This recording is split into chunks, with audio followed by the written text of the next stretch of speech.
Hello everyone, welcome back to the Silver Metal Tavern. Wow, that was intense. There was a lot of craziness going on. Twitch was down at like right at the time when I was going to start streaming. Twitch was just like, no, we're down. And then Twitch came back 15 minutes later, and then my internet died.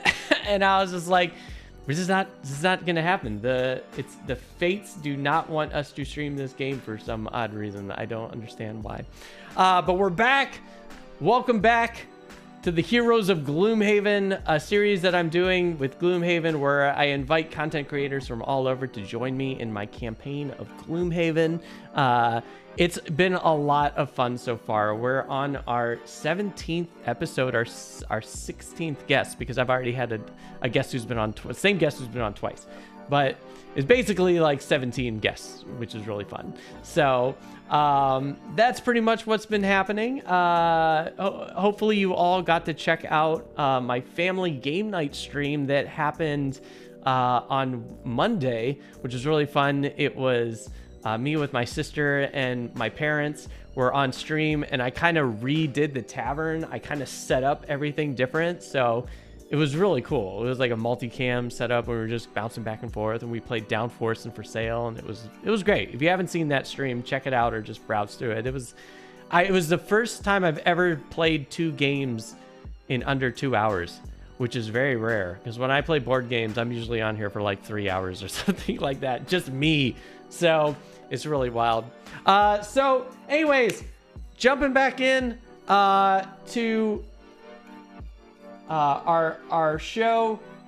We have a very fun show today. It's like I keep wanting to say tonight, but it's actually morning, so I'm like all thrown off now.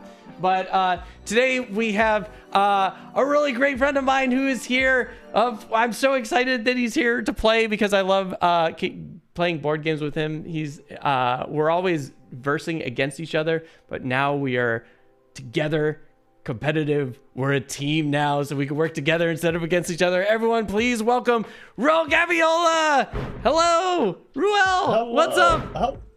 Not much. How are you doing, Matt? I'm so excited to be here. I know, this is great, and look, we're on a team now.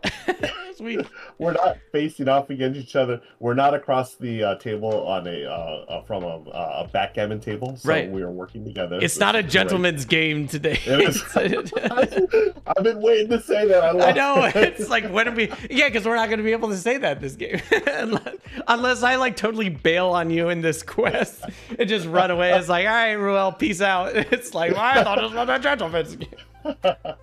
This is the gentleman of Gloomhaven. Right. We should have just shown up on the stream with top hats and everything, and we just could have like all hoity-toity about it. Yes. So, how you been, man? What? Good. It's been crazy for me lately, just with Gen Con, and I also did Comic Con in San Diego the week before. So it's been convention after convention, and then as I was telling you before we came on air, I feel like I'm just getting back to the swing of things. I just felt fatigued after Gen Con, and hearing the numbers, like people are saying there was like between 70 to 90,000 people at Gen Con, and this was after the 140,000 at Comic Con. What I'm trying to say, Matt, is I'm tired of people. Oh my gosh. I saw the pictures of Gen Con, and I was just like, whoa, this even looks crazier than Comic Con. And I was just thinking, I don't know. I don't know if I could survive Gen Con. I'm planning on going next year, but we'll see if I cower out. I would definitely recommend going at least once as a gamer, just to see it, because it really is, the Comic Con of gaming, basically. So it's one of those things I recommend seeing it, but it may not be for everyone. Like thankfully I've gotten to the point where I sort of know my limits, and when there's a lot of interaction, a lot of things, but I know when, for me personally, to step back, to just take some time out. So I'll just go, find a quiet space and just chill for a minute. I always need that at every con. So, yeah, I think that's what I did at Dice Tower West. Is like, you always have a nice place to retreat to for a little bit, and just because it's a lot to take in. But it is. Which was just weird, because I've been to cons. I've been to like Comic Con multiple times. I've been to Anime Expo. I've been to like California Extreme, and it's like all these like conventions, and I never had a problem with them until like post COVID, and now I'm just like, oh, these are so much, and I don't know. It's like, when did this happen in my life? Why do I get so tired at cons or sick? I can't say I've still never gotten sick at a convention, so knock on wood. But it's almost like now I'm like, every time I go to a con, I get sick, and I was like, shut up, Matt, you've never been sick ever. It's like, what are you talking about? I think it's you get in your head, you know. And I really, what it is, Matt, is as you get older, you know, things change physically and mentally, and you know, it's like, oh, I can't do the things I did when I was 20 years old anymore. You know, back then I could go to the cons all day, all night, and maybe get 2 hours of sleep. No, I need my sleep every night now. I know. I don't know how they do it. Like Dice Tower West, everyone was like up till 4 a.m. playing board games. I was like, what? No, like, not for me. Those days are long, guys. Like, what's that line from Battlestar Guys? Like, that man doesn't exist anymore. Exactly. That man doesn't exist anymore, Will. Yeah, and you know, if you're at that age and you have that energy, more power to you. I mean, we did it back when we were that age, and you know, enjoy it while you can is what I'm saying. Yeah, seriously. Enjoy it while you can. Seriously. So Gloomhaven. So you were really into the thick of the Gloomhaven festival. You know, you were doing a lot of work with Cephalofair, which was really exciting. It was very exciting, just such a great experience. The team over there, you know, they're just fantastic, super supportive. And what I did for almost about a month and a half was produce behind the scenes their Twitch live streams and also do some YouTube recordings for them. So I was all behind the scenes, which was great because normally I'm, you know, like you, I'm here in front of this camera. But that time, or for the campaign, I was strictly behind, and it was intense, Matt. Like doing basically either stream or YouTube video every day during the campaign. It was a lot of work. It was wild. There were days when we did multiples, and again, everyone was great. The team was great to work with, but you know how it is as a streamer. You're always sweating, like, okay, I hope the internet doesn't go out. I hope Twitch works right. Just like all the problems we had this morning. I'll never forget the first day we were doing the announcement for Gloomhaven Festival, and Twitch just like broke down on me. I'm like, oh my gosh, I can't get anyone into the call. It's not good. And like, I swear, about 2 minutes before we were supposed to go live, everything clicked. I was like, whoo! So we went on live, did the announcement. It wasn't perfect, but at least we were on the time we were set. Oh, it was, and people were, everyone was watching, and you know, we got all the information. It was great, you know. Yeah. That's the one thing I like, you know, that's nice about like streaming. It's like we know like it's forgiving because, you know, people, even all the mishaps that happen, like the technical hiccups and everything, it's like people are still having a great time and they're still watching and they're still getting the information. So that's the best part about it, you know. It's like, agreed, yeah. And that's the great thing about the Twitch board game community, especially the board game community here on Twitch.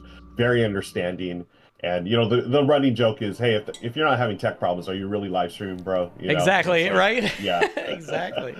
As far as our audience as well, Megs McMegs, for just subscribe for another tier 1. Thank you, Megs. And Deadpan is here. Wow, Megs, 2 years. Isn't it crazy how fast? Wow.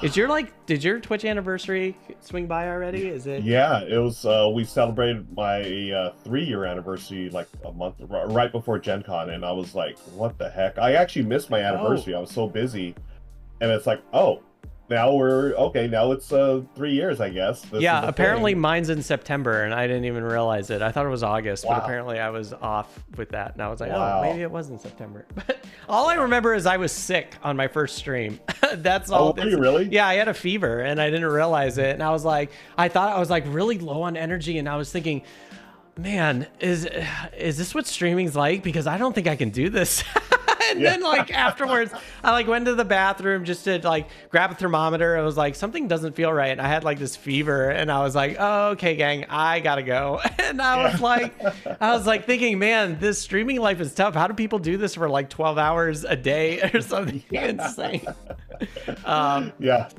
So it's a good thing when you don't have a fever. It's much easier. Oh yeah. And then we still decided to go the hard route by doing like board games on the table. It's like all the video game streamers, they got it easy. They just play video, they just grab a controller and do whatever, chat and watch a screen. We're like setting up stuff, got to set up lights and cameras. Overhead cameras, green screen cameras. Like, what are we thinking? All this madness. You gotta know how to play the game. I know. There's no like tutorials. No, there's no tutorials. There's no tutorials for board games. What are you talking about? It's like nothing. So this is really exciting. So this is so is this kind of like your first time playing Gloomhaven? Or have you played Gloomhaven before in the past?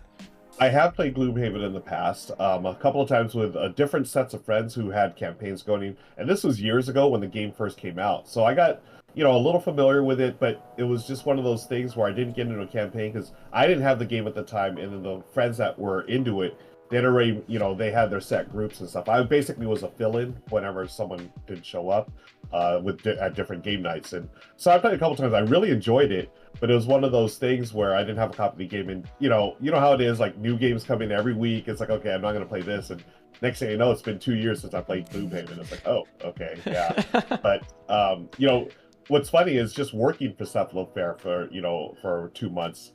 It's like, oh wow, I forgot how good this game was. Just seeing all the run throughs, and then I was really excited, Matt, for the Buttons and Bugs game. I think that is a stroke. I know. I was really bummed out because I had an opportunity to play that game with Isaac, and that's when I got sick, and I had to cancel like all my streams. It was like, I remember we had to cancel because you were supposed to stream like around that time, and so it's like I had no voice, and I was supposed to stream with Isaac. I had a fever and no voice, and I was just like, why? I want to play this game. So because I backed it anyways because I was like, I'm still backing this game because this game sounds fantastic. But yeah, that one like so I just working behind the scenes, about it ahead of time, but you have to sign the NDA, you can't say anything.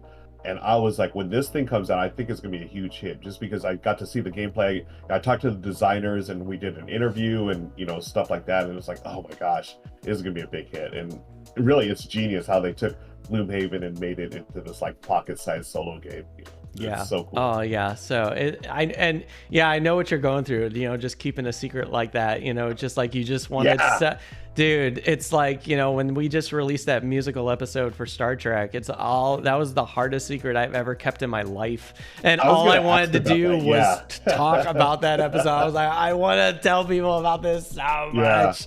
I remember talking to you before. You're like, yeah, this season's gonna be good, but that's all you could say.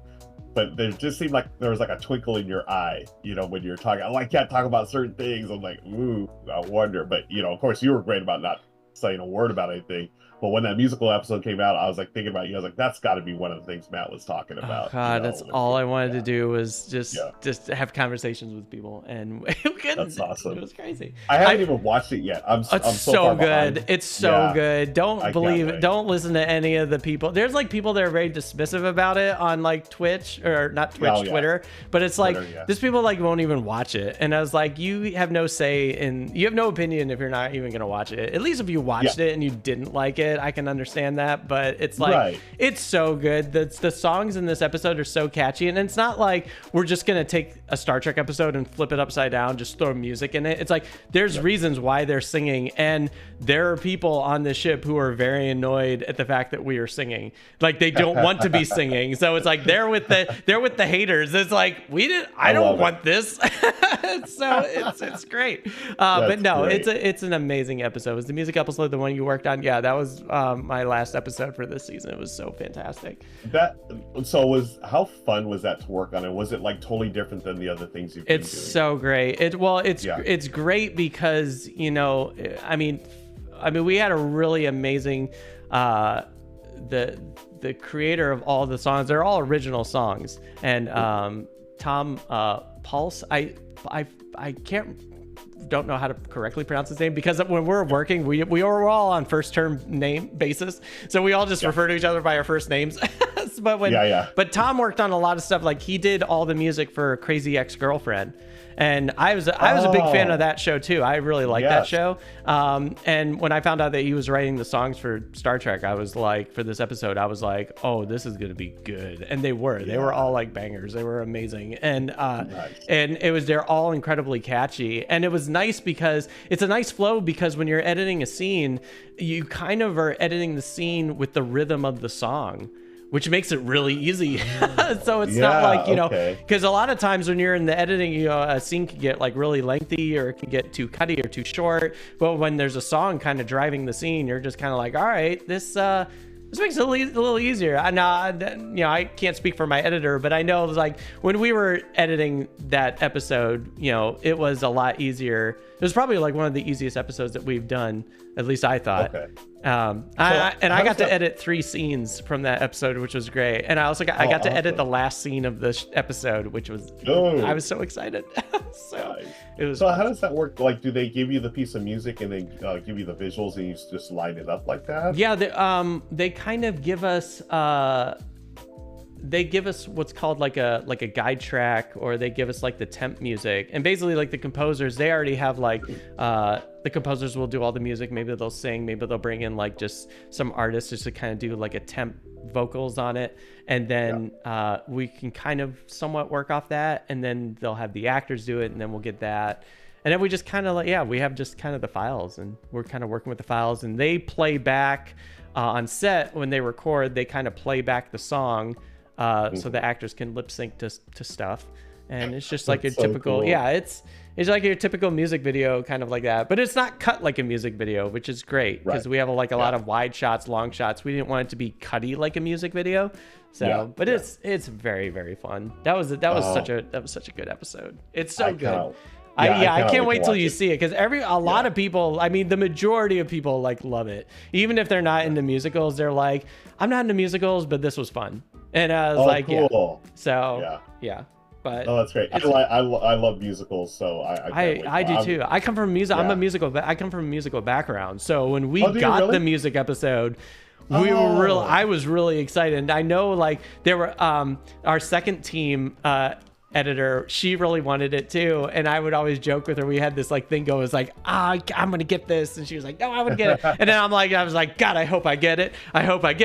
How many people does he need? So we're just like, now it's a chorus line. So but it was fun. But it's okay, because she got the fairy tale episode from season 1, and that was everybody's favorite, and that was a really fun one. And we got the musical for this one. I was like, I either want the musical episode or I want the crossover episode with Lower Decks. And the first team got the crossover, which is, it's fine. I was like, that would have been great because Jonathan Frakes was directing that one, so I would have gotten to meet Jonathan Frakes, which would have been awesome. I would have totally just geeked out. It would have been very embarrassing. They would never have brought me back. It's like, no, but so cool. It's good. All right, so we should probably get this game going, because I know you have a hard out, and I don't want to keep you too long. And fortunately, I think I picked a short scenario. I go by like how many rooms are in the scenario, so hopefully I picked a short one, because I go into these scenarios blind. I don't know what's going on in here, so it's just like whatever happens. So but if you have to leave, it's all good. And then chat, I'm gonna like finish the game once Ruel takes off. So Ruel, you ready to jump in to this craziness? I am. This is gonna be a gentleman's game. This will be a true gentleman's game. All right, here we go. All right, so and also Evil Turnip T has rated us while we were chatting, while we went off on our chat with Star Trek, which is so easy to just kind of get lost in the Star Trek conversation. Full of caffeine, ready to go on an adventure. Yep. Thank you for the raid, Evil Turnip. We weren't being gentlemen at that time, so thank you for raiding. now we are gentlemen. So thank you for joining our stream. All right, so we are. Oh well, first off, Ruel, we were talking off stream when Twitch was broken. We were saying, love the Star Trek chat. Yes.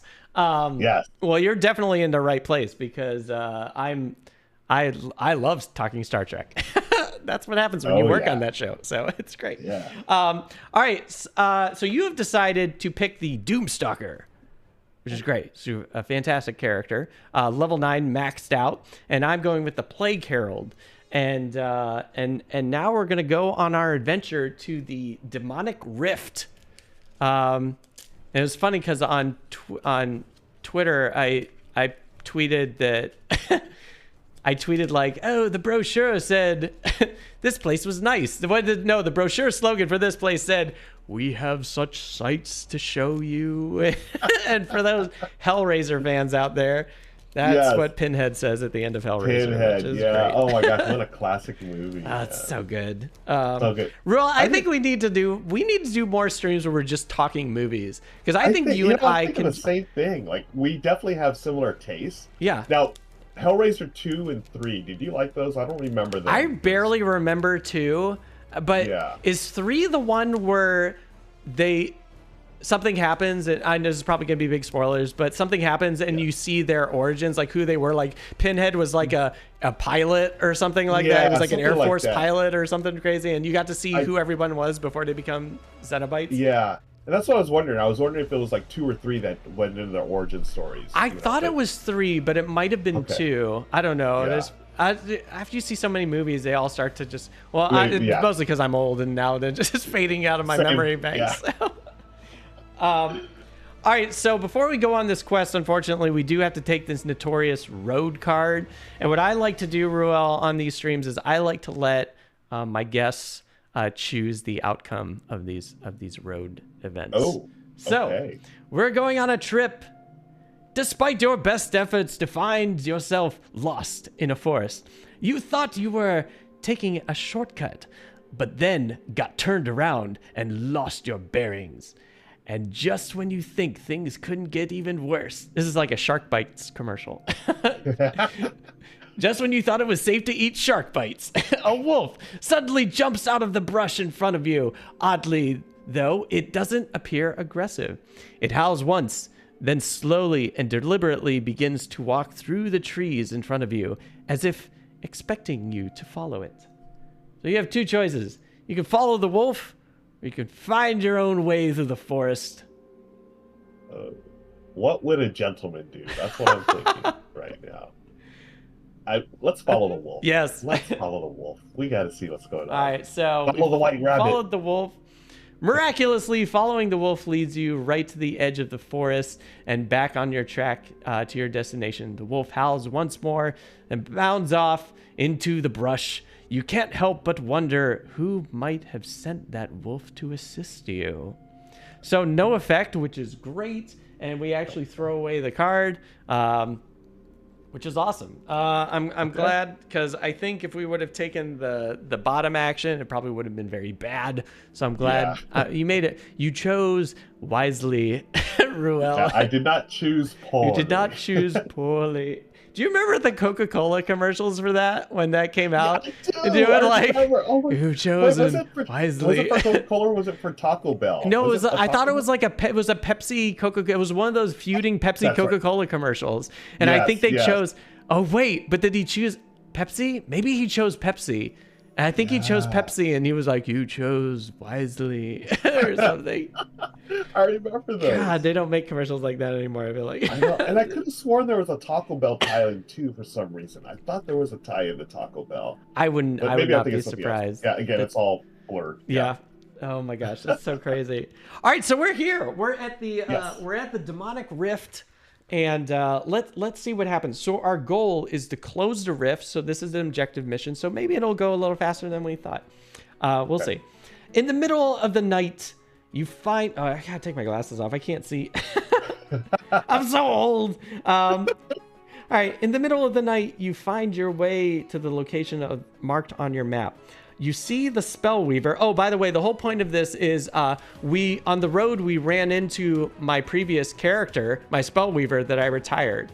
And our Spellweaver led us to this location. So this is what's so cool about this game. You retire characters and they bring on new scenarios and adventures into this game. God, this game is just so great. So good. It's so good. All right, so you see the Spellweaver standing in the center of the field with a censer in hand, staring at the flickering light off in the distance. The dangers around Gloomhaven grow every day, she begins. Forces beyond my knowledge have been opening rifts into the plane of elemental power, allowing demons access to our world. I have been able to close a few of them, but this one. She turns and points towards the light. This one is much older and much more entrenched than the others. I will need your help. She turns and looks at you for the first time. We will need to get close. We will need to close it from both sides, and there will be many demons guarding it. Are you ready? All right. So there we go. All right. So special rules. You're seeing on the map. We got the map right up here. I think. Wait. Did I switch it so that you're back on me? You're not. No. So sorry. No worries. There. Now you should be able. You don't have to watch the stream anymore. Sorry. Cool. Perfect. All right. It's funny. Megs is like, don't old people have to put glasses on instead of taking them off? I know, it's weird.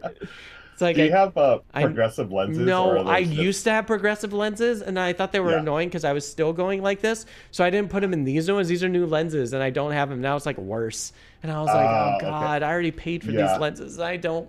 Progressive lenses are expensive. Just they're like stupid expensive. Anyways, all right. So special rules. Characters can only travel. Okay, characters can only travel from the left room to the right room and back through the altars, which is A. So any of these A's, that's apparently there is supposed to be another altar here. There's an altar right here. Okay. So there's two different rooms basically. There's the first room and the second room, and we can only travel from the altars, which are the A marks.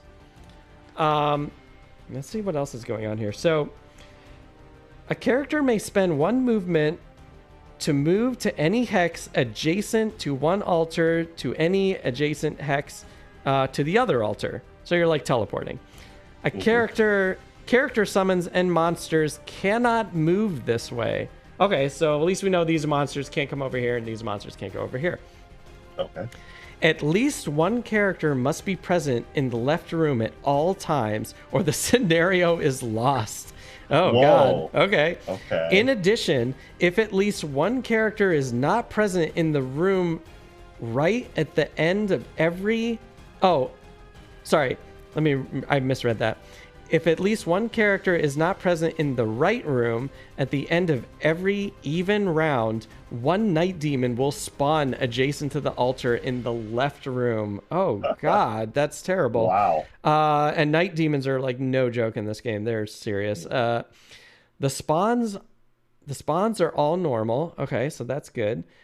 When all demons are dead and there is at least one character in each room, read number 1. If only one character is not exhausted, the scenario is lost. Oh man. So if we lose anybody, if anybody gets exhausted in this game, it's over. Wow. That's not good. Okay. Really, really interesting. All right. So that's our scenario. It looks like in this first room we have 2 earth demons and a wind demon, and those demons kind of get an idea of what those demons are like.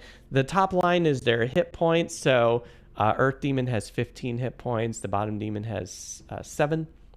Wind Demon. The second line is how many spaces they can move. Third line is how many spaces they attack. And the bottom line is their range for these monsters. It's kind of a little... Yeah. Okay. It's a little interesting. These characters. Whoa. All right. So basically you have to, we got 3 that we got to kind of get rid of here, but we also have to send somebody over because at the end of every even round, a night demon's going to spawn in this room, sounds terrible. Yeah. Does not sound fun. All right. So that's pretty much what's going on. And then we're going to give us some scenario goals here, and I'm going to show you 2, Ruel, and you can... I'm not going to look because I'm not supposed to know what these are. I'm going to put these in front of the camera. You just let me know if you can see them, if you can read them. Yeah, I will do the right one. The right one. Okay. I think... Is that this one? That is that one. Okay, great. Thank you. We'll put that one right here, and we'll take this away. And then, Ruel, if you can turn your eyes for a second.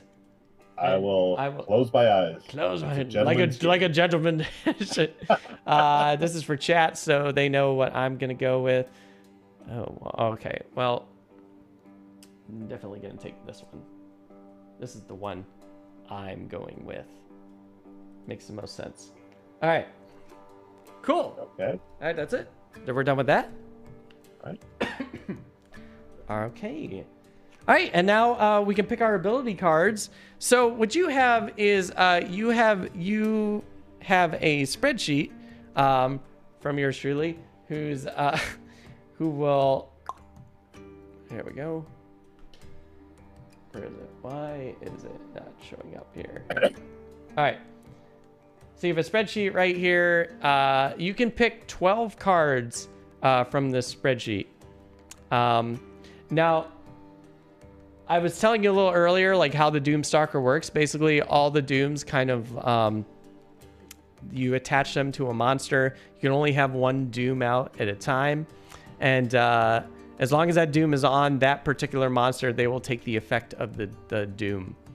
A lot of times, people always pretty much go for the higher level cards, which are pretty great. I mean, there's a lot of really good stuff here. I mean, level 9 is really fun because it brings out a spitting cobra, so you can. Ooh. And this cobra is great because it can poison and it does a range attack.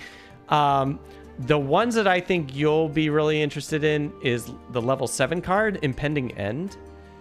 The top action is great. You can kill a target and gain an XP if its HP value is less than 2, or less or equal than 2, or equal or less than 2 after the attack. So if you attack a monster and they have like 1 hit point left, it just dies.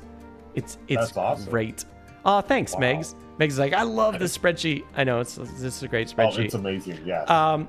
And also, its bottom attack is you can buff your attack with like +3, which is great on a doomed enemy, which is really, really cool. So 7 should definitely be like a keeper because we're going to have to be killing a lot of enemies. Yeah. And so do I just mark it? Or? Yeah, just check it. You can bring 12 cards into this game. Okay. And then another one that's really going to be helpful for this, because it sounds like we're going to be separated in this. So invisible camouflage is probably going to be helpful because you'll be immune to pretty much the attacks that turn in case you get overwhelmed. And another one I think would be really helpful for you is Expose. This one's like kind of like the anti Night Demon power, because you gain advantage. The problem with Night Demons is you always get disadvantage against Night Demon attacks, no matter if you're up close or at range. And disadvantage means you have to draw 2 modifier cards and play the worst of the 2. But you will automatically gain advantage until you remove that card from play. So basically, it's a card that's ongoing. It stays in your play area through the entire game until you get rid of it on your choice. You will always have advantage, which means you always draw 2 cards and you take the stronger of the 2 that you picked. Yep. On a doomed enemy. So if you doom a Night Demon, you will never get disadvantage because the disadvantage and the advantage cancel each other out. So it's really nice. But what's mostly important is all enemies lose invisible and may no longer gain invisible. Night Demons turn invisible, and that's why they're so frustrating. So this is kind of like the anti Night Demon card. Cool. So these are pretty. So those 3 are definitely in the deck: Expose, Camouflage, and Impending. Yeah. And then the other ones is kind of like, I don't know if you're reading any of them. Any cards that are in red for the actions means once you use this, you have to burn that card. You have to lose it for the game. Yeah. So, yeah, I don't know if you want like any recommendations, or if you want to kind of like build on your own, or if you have any questions on them. Yeah, I'm happy to take any advice since you're most familiar with the scenario and all the characters and stuff. I think there's a lot of summon cards in this deck, and I think summons aren't that great for this character, except the the Predator and Prey one is probably the only one that's pretty nice because it's a range 3 and it's a Cobra that does poison, which is pretty cool. Another really cool card is level 8, Rising Momentum, and it's mostly because of the Doom. This is kind of like a Doom skipper or a Doom hopper. It's like if this enemy dies within a range of 2 of another enemy, you transfer any Dooms on that enemy instead of discarding them. Because when a monster with a Doom dies, the Doom gets discarded. But with this card, if there's another monster within range, it kind of hops over to that monster instead. So that's kind of cool. That's a pretty nice card. So the rhythm for that card is you want to Doom a monster, then on your next turn you want to play impending or Rising Momentum to make sure that Doom transfers over to another enemy. That's going to be kind of helpful for your Night Demons because if you keep dooming the Night Demons, then it just skips to the next Night Demon, which is really nice. So you'll pretty much always have a Night Demon that has like some kind of disadvantage. So what, you're at 5, so you need 6 more cards. Let's see. You don't really have to worry too much about moving in this scenario because it doesn't look like we're going to be covering a lot of ground. So Right. I mean, it's always nice to have, if you're going to chase a treasure. What's kind of interesting about this scenario is that there's a treasure chest over here. Oh, way down there. Okay. And you have you have these boots. They're called Drake Scale boots. You're unaffected by difficult or hazardous terrain, and the lava is hazardous terrain.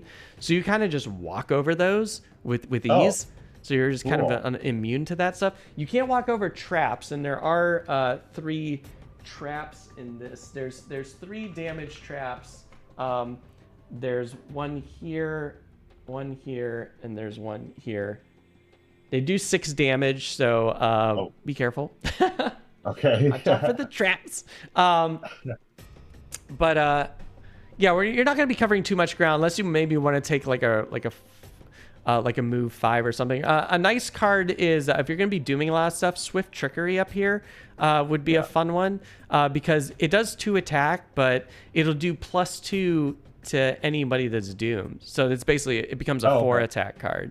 And it also wounds, which means on that monster's turn, it takes a damage, which is pretty great. I think I have another one of those cards somewhere hiding around here. There's another card that does that. That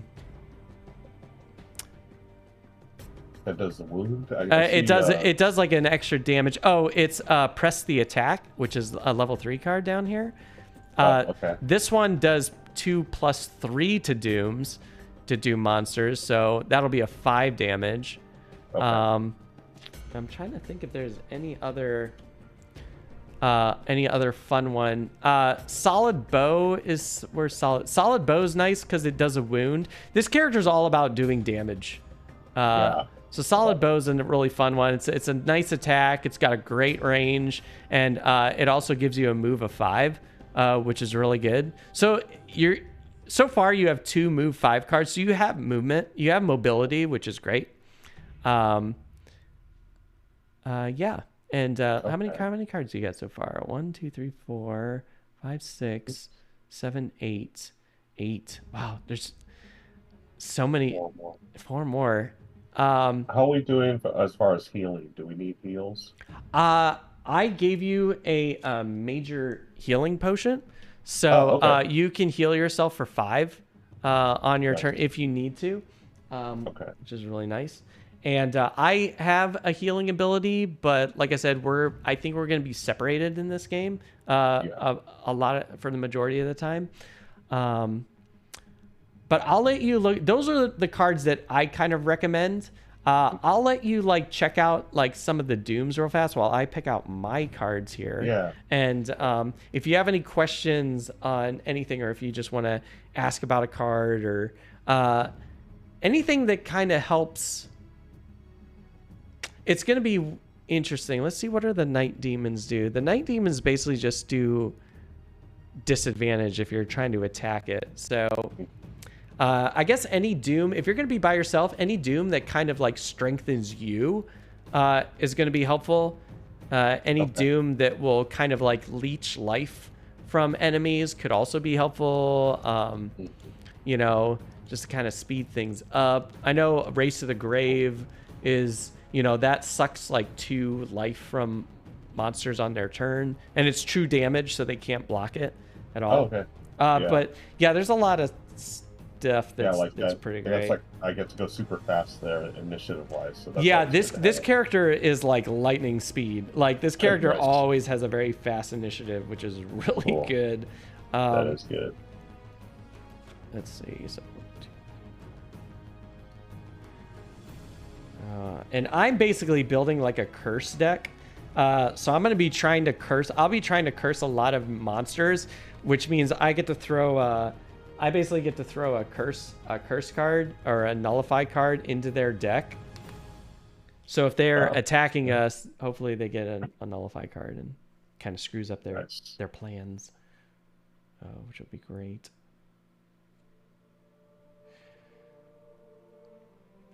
What's this Ruel, this is a pretty cool card that we can use kind of in combination with each other, is Virulent Strain. So your Cobra, when you summon your Cobra, can poison targets. What I can do is I can remove that poison from any monster I don't need line of sight, and that'll cause 3 damage to that monster.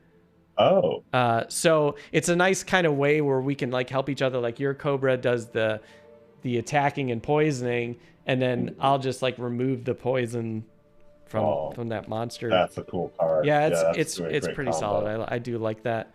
So yeah, so these characters definitely work together very well. Let's see, how many cards do I have? 1, 2, 3, 4, 5, 6, 7, 8, 9, 10. 3 more cards. That's cool.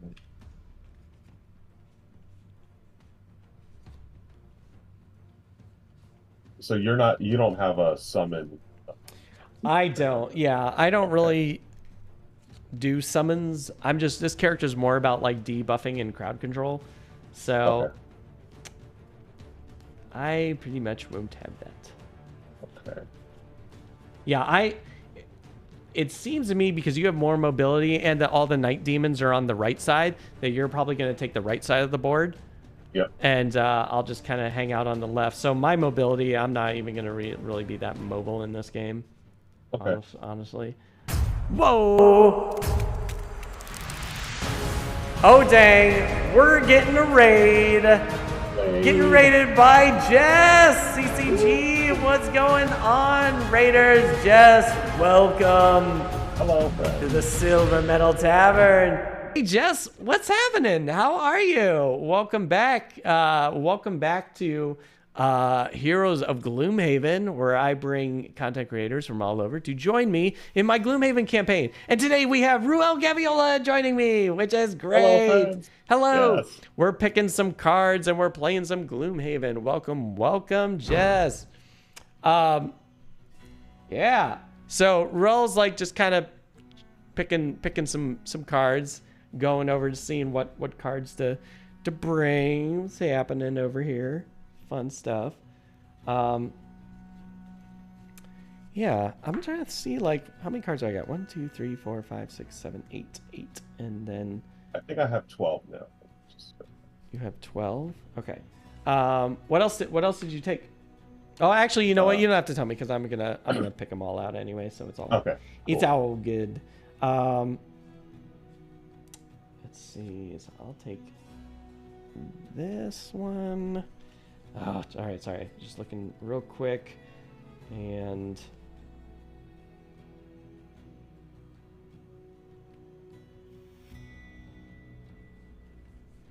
gosh, there's just so many. There's so many great choices in this game. That's what's so great about this game. Yeah. So good. I actually just finally started Jaws of the Lion. I'm soloing Jaws of the Lion. Oh, that's awesome. That's so great. Yeah. Love it. Oh, what's up? What's up, Booking Nerds? What's up, Giggles? What's up, Panda? How is everybody? What's up, Foglight? How are you? And Jess, how are you? Jess is like, when are we playing again? It's like, this was a busy week for me because my parents were here and my son's birthday happened just recently, and it was like, that's why I wasn't on the TLN thing, because I couldn't. I was just like, oh yeah, I'm so busy that weekend. But it seemed like you all like had a great weekend. The Extra Life weekend was really awesome. It was awesome. Yeah, we raised over $3,500 for Children's Miracle Network. Oh, that's amazing. Yeah, it's so cool to, it's all for the kids. Yeah, absolutely. It's great. Oh, yeah. That's so good. How was your son's birthday? I hope he had a good one. It was good, but the party got rained out, so we're moving it to this coming weekend. So okay, good. It's something. Good. But yeah, I was just nice, like, aw.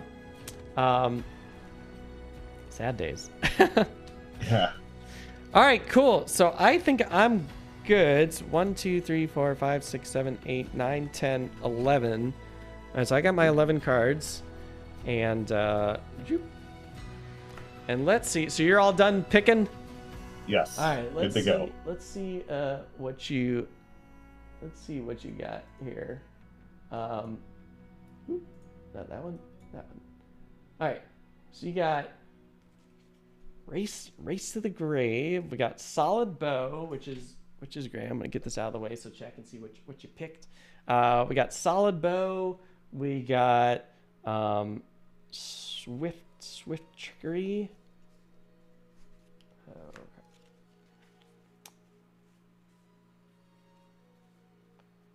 Swift Trickery. Solid Bow. Race to the Grave. Race to the Grave. That's such a great name for a card. It sounds like a band. I know, right? Race to the Grave. Or a really cool like beat, right? Race to the Grave. Who would Race for the Grave? Yeah, who would Race for the Grave open for? Race for the Grave. I don't know. Race to the Grave. Who are they open for? They're like open for like Slayer or something. Yeah, I would totally see that bill. Slayer and Megadeth. And yeah, right. Oh, nice! You brought Detonation. That we haven't played that card for a while. Wonder how that card's gonna be. That card's gonna be pretty fun. All right. So expose.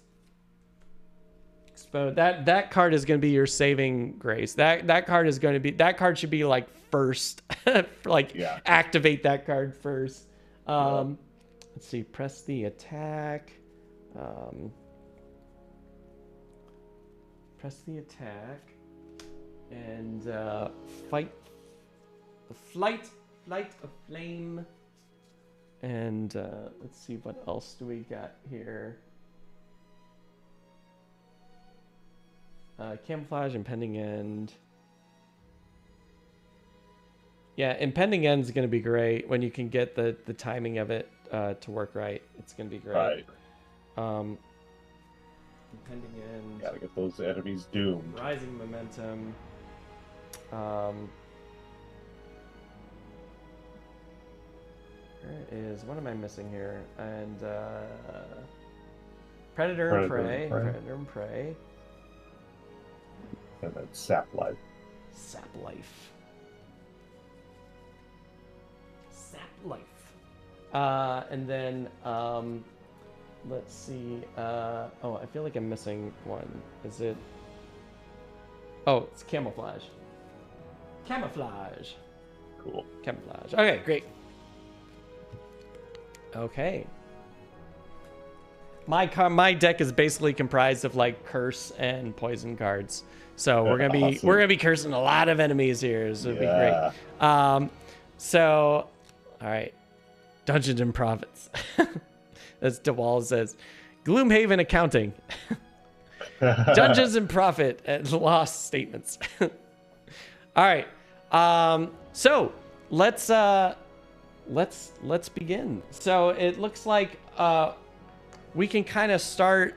Ruel, where do you want to start on the starting? We have starting spaces 1 through 4.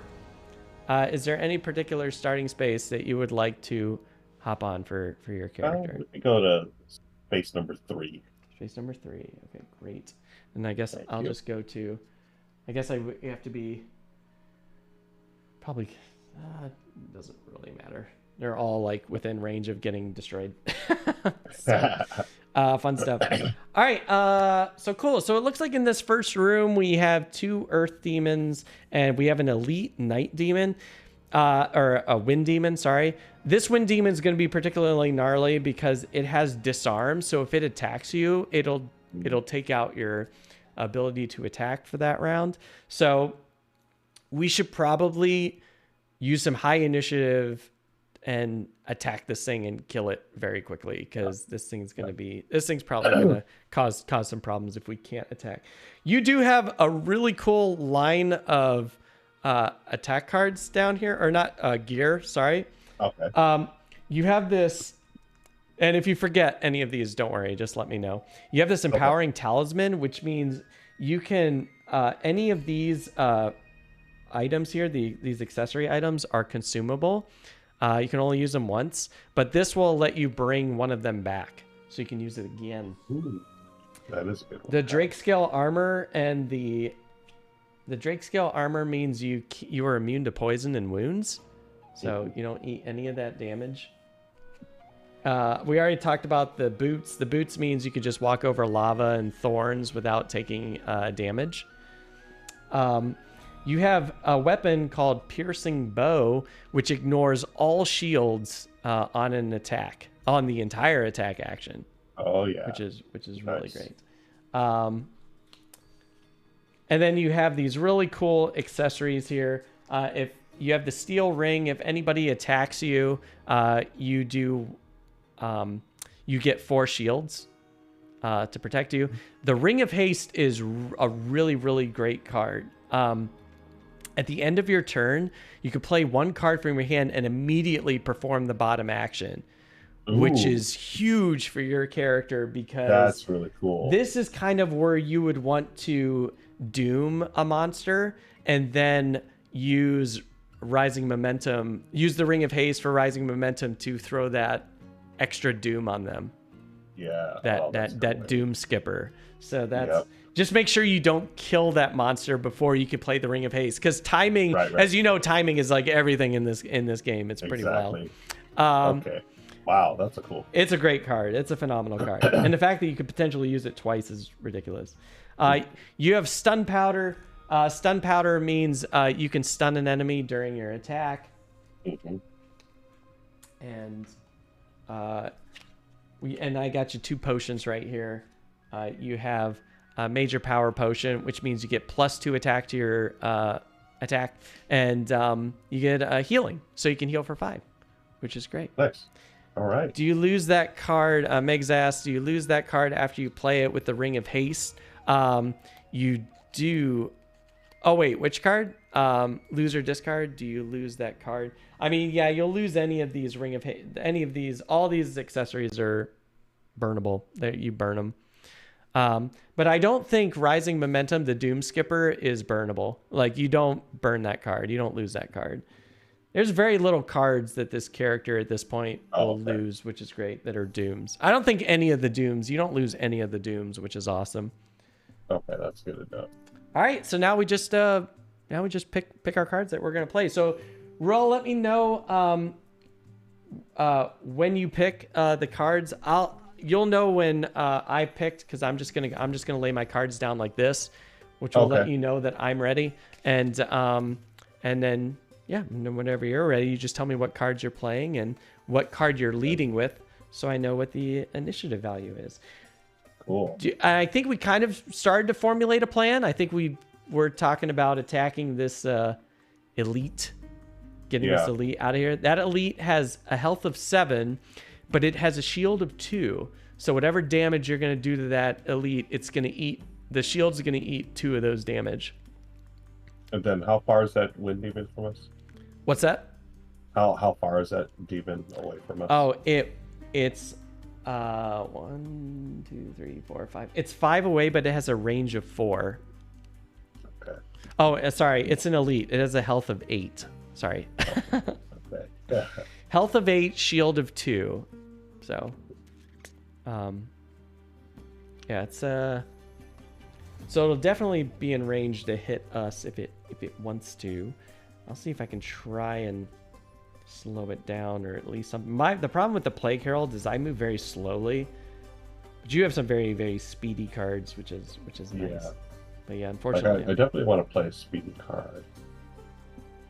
Like, I'm going to be going fast this round. God, I'm like so far away from this character. It's so annoying. You said we're 5 away from... Yeah, we're 5 away, which is a little tough for me because I really don't have that many great cards for that. So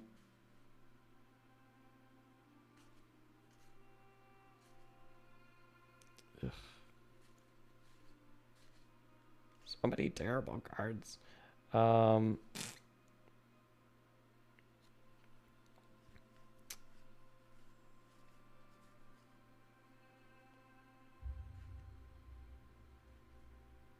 then for me to put a Doom on an enemy, do I have to be adjacent, or is just the enemy? No, I'm you targeting? can any enemy on the board.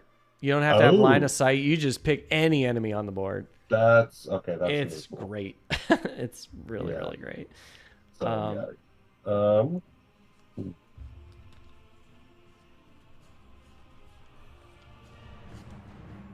It's funny. I should have probably picked a card that would have helped me speed wise.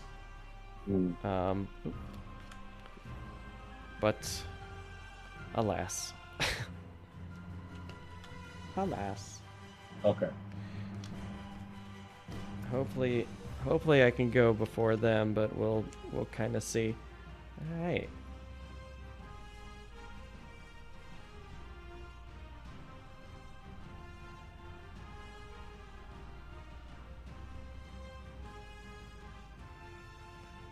You pick both your cards or just one? So. I picked both. Yep. I got both. Okay. Okay. I'm gonna pick.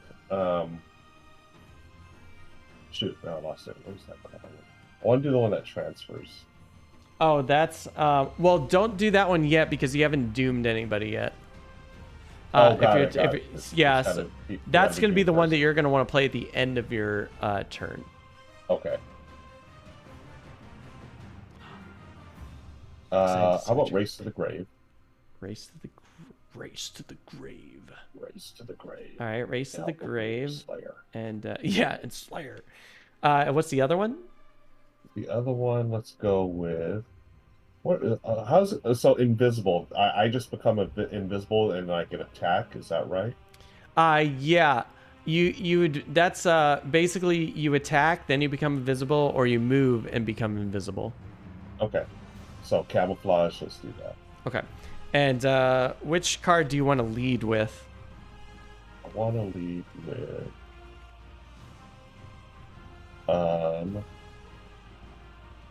camouflage, so I can attack. Oh no, this is like to pick your initiative.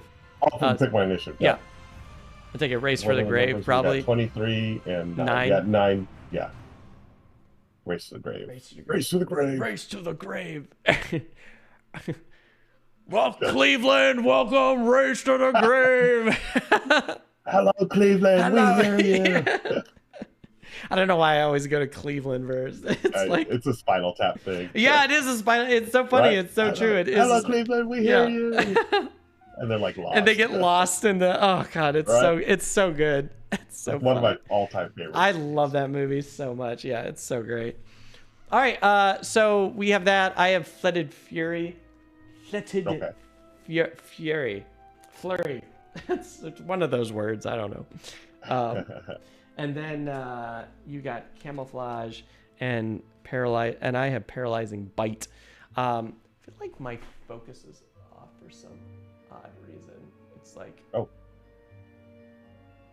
know what? Yeah, my focus was off for some reason, so I just fixed it. Okay, and now we're going to see what our friends are doing.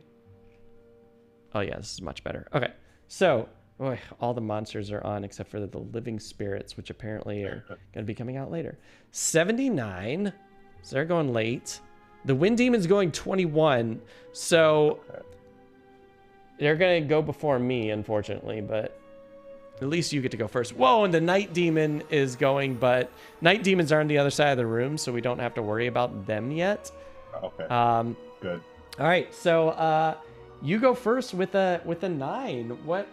In what order do you want to play these cards? I think I want to go invisible so I can attack.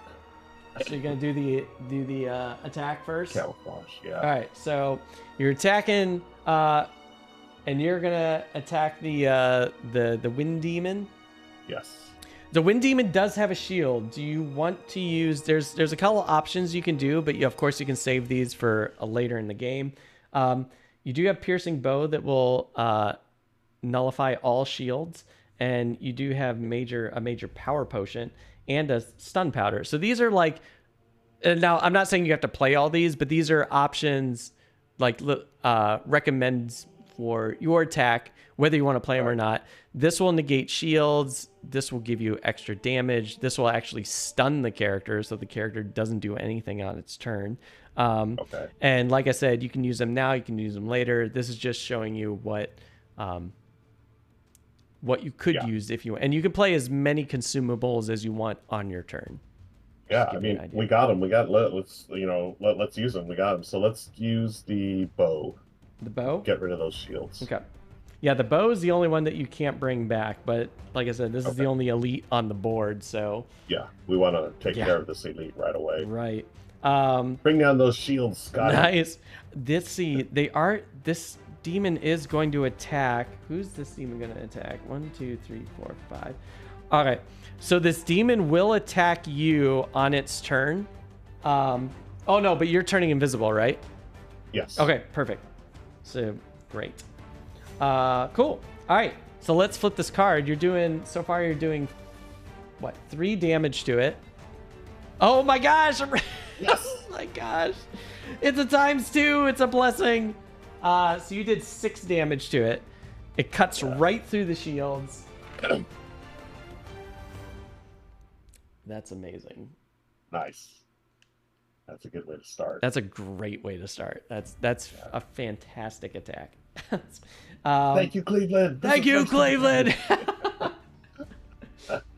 Oh my god. And you're invisible, so they can't attack you, which is nice. Put that little invisible marker on you, and we'll go to. That's it. That's your turn. So what you can do on the spreadsheet is you can discard those 2 cards, so you know not to pick those. Okay, so I pressed play for camouflage, right? Yeah, that was just like before you played those cards, just so you didn't lose track of the cards you were picking. Got it. You just you click play when you're picking. Yeah, now you just discard them. So I discard camouflage and I discard. What was the other one? The other one was Race to the Grave. Race to the Grave. Yeah, because you doomed. Oh yeah, that's actually a good point. Who are you throwing this on? Now this is interesting because I know we talked about. There's 2 options I'll give you. One option is if you put it on the elite will die on its turn.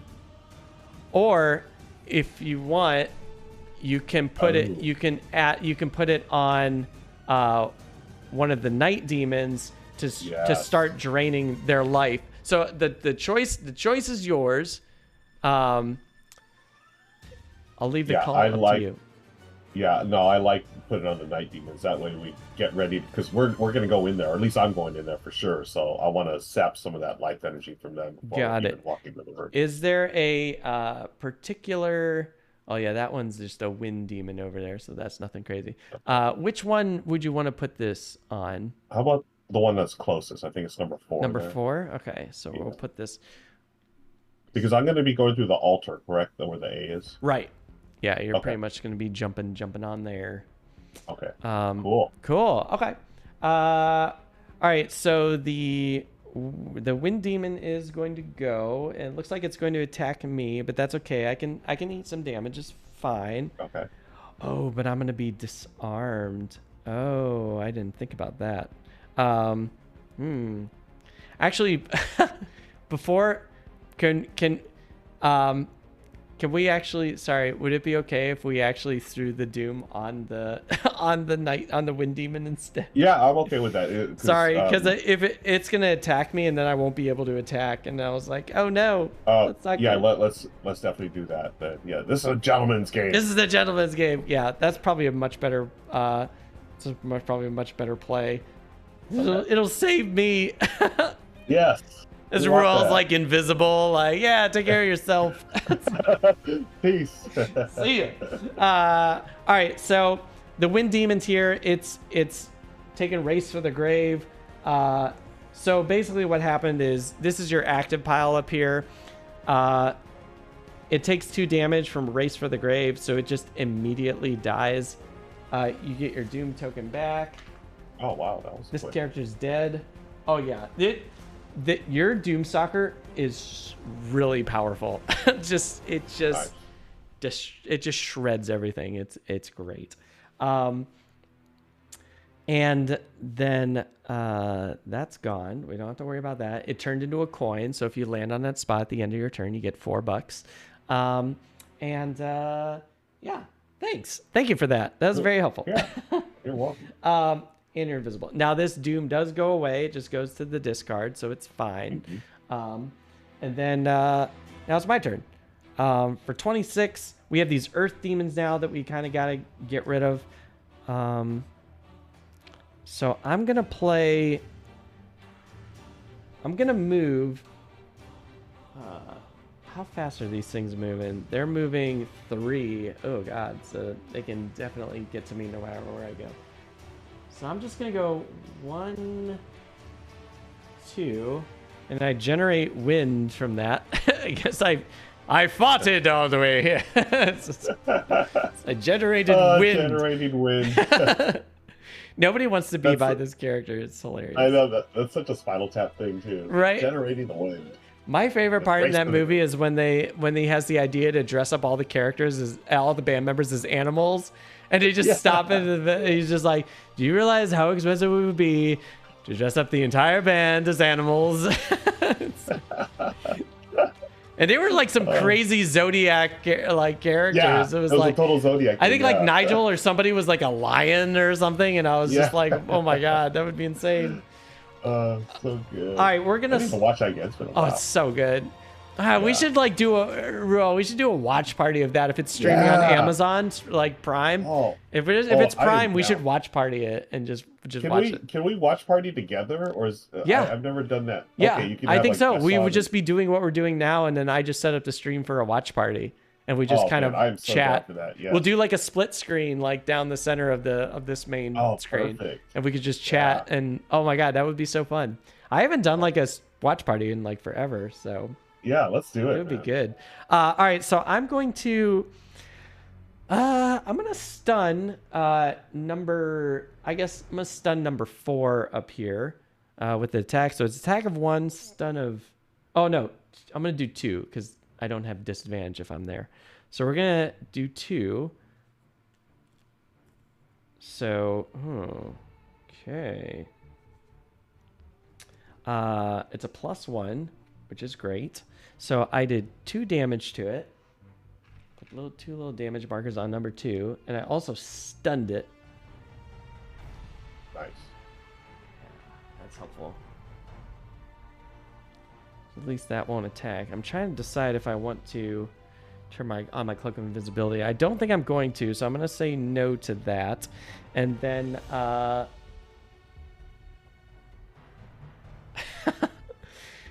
gonna... Let's see here. I'm trying to decide if No, I'm not going to play this. Okay, I'm good. I'm good. I'm done. That was it.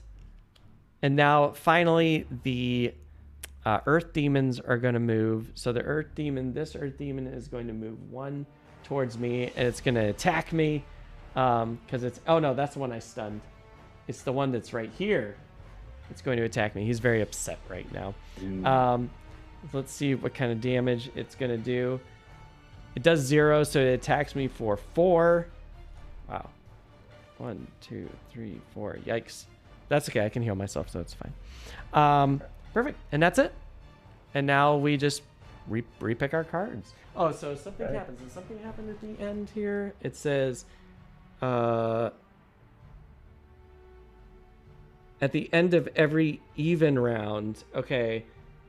Yeah, this is where we have to be on the right. Yeah, if right at least side. one. Yeah, so now you got to get over because. Yeah, so that's gonna be my. I'm definitely going over, so we can make sure that I need like a satisfy that thing to mark that. Oh.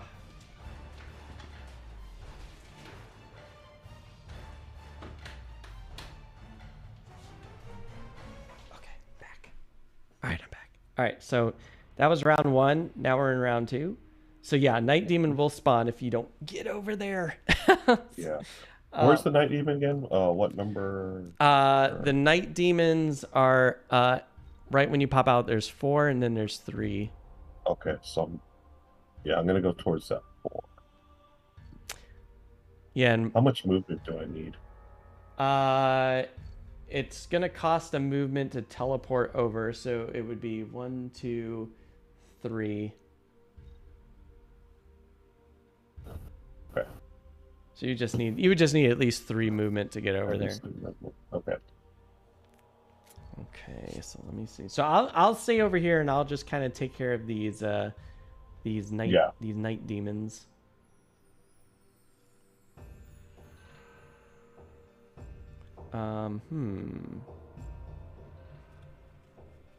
See what to play, what to pick.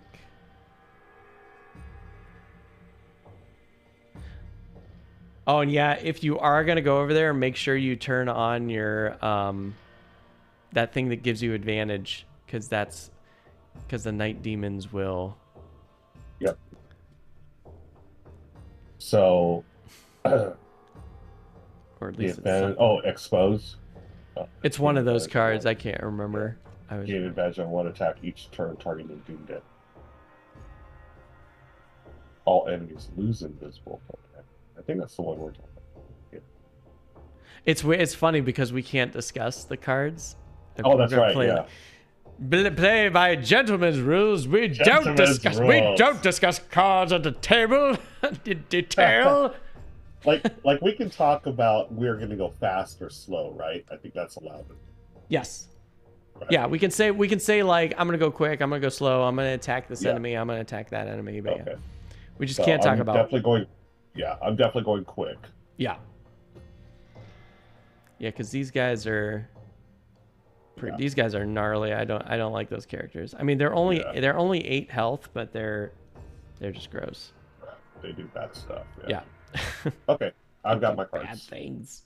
Actually, that didn't do that. Okay. God, I'm always so slow at picking cards. I do not know why that is a thing for me. So I said I was going to do that. What's my bottom action going to be? My bottom action is going to be to.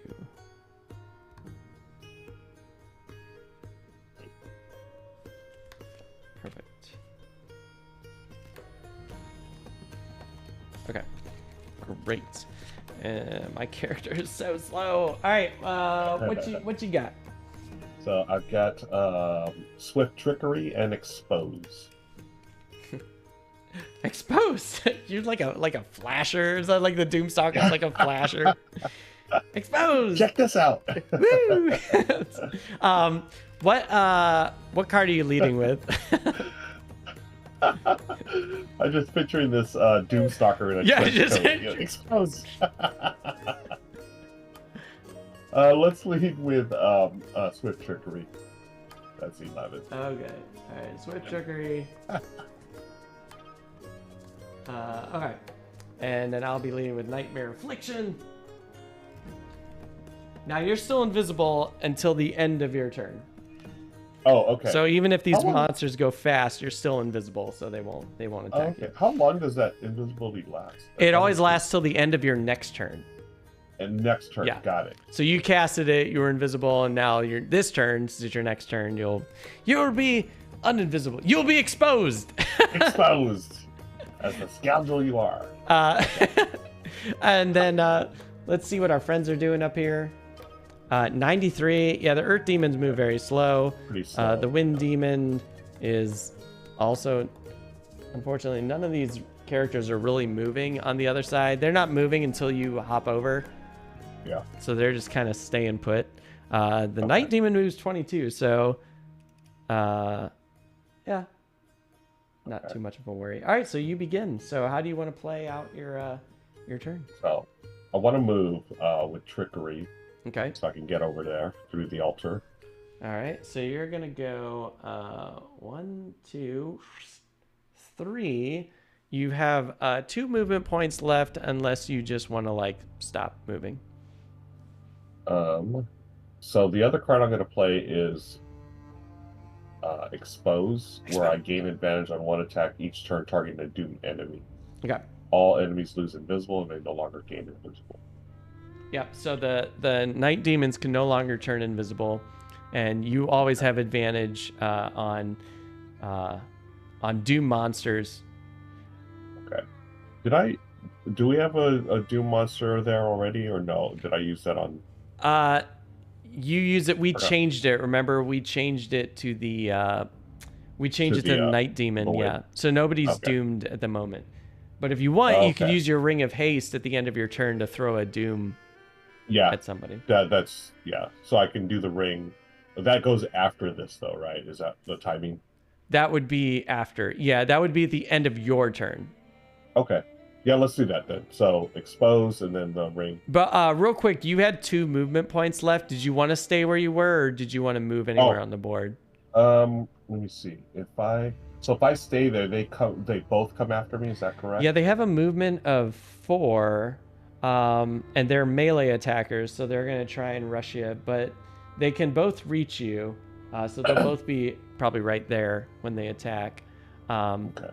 But let's move down towards, I think it's number 4, towards the bottom of the board. Okay. This is going by the way. 1, 2. So down here. Yep. Okay. Perfect. Oh yeah, because there is a treasure. Like if you want to try and rush to that treasure at some point, you can try to get it. I don't know. I don't know what's in it. I mean, I would imagine it's something good because it's being blocked by lava. Right. So imagine there's probably something there. Yeah. Okay. Yeah, I'll think about that after we settle down. Yeah, absolutely. All right. So cool. Now it's not my turn yet. It's the Night Demons. Oh, it's a Wind Demon. So the Wind Demon's gonna move. What? 5, 4. Oh my God, 4. And then it's gonna attack for 1 and try and pull you in. Oh boy. So that's gonna generate wind. So this thing, it has a 3. 1, 2, 3. So it only needs to be here to attack you. 1, 2, 3. It can fly, so that lava doesn't affect it. It is going to attack you for 3. See what it does. Oof! It's going to attack you for 4. And it's going to pull you in 1.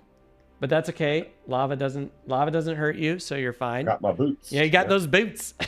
Got these boots. Were Drink made for scale walking. boots. Yeah, right.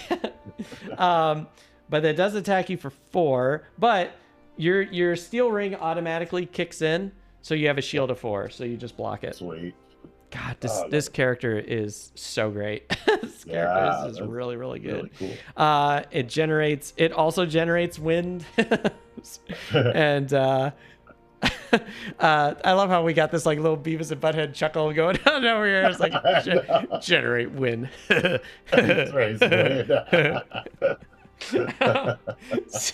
So now we have the Night Demons who are jumping in. All right, so the first Night Demon that's going to move is number 2. The Night Demon, in order to get to you, the Night Demon does have to walk on the fire unless it can find another way around. It does have a movement of 4, so it probably will. 1, 2, 3. So the Night Demon is going to kind of move around to attack you, and they'll attack. Ooh, -1. -1's good. Okay. So normally, oh my gosh, it does 5 damage. -1 is 4, so it does 4 damage. 1, 2, 3, 4. So you're down to 16 health. You're still in it. I hear this is a lot better than your HeroScape game. I heard you died in like the first room. Or no, Hero Quest. Your Hero Quest game. Hero Quest, yeah, it was hilarious. Like I just went for broke. It was like, oh, I'm dead already. But you know, we had to like make up. We house ruled it. Oh, nice. Oh, that's good. Yeah. And then this night demon is also gonna move up here to attack you. Wow. Okay. Night demons are Wow. very, very angry. A -1 attacks you for 4 again. Okay. 1, 2, 3, 4. Yeah, these things are. Yeah, I need to get the heck out of there. What am I these. doing over there? You're. I might be able to help you out. Just Okay. really quick. Cool. But yeah, these things are no joke. They're pretty insane. But I'm glad you're over there because if you weren't, we would be in trouble. Right. We'd just be spawning more of these dumb things. Yeah. So that's the end of that. Then I move. I'm gonna play my move 2 and curse. I'm actually gonna move onto the altar.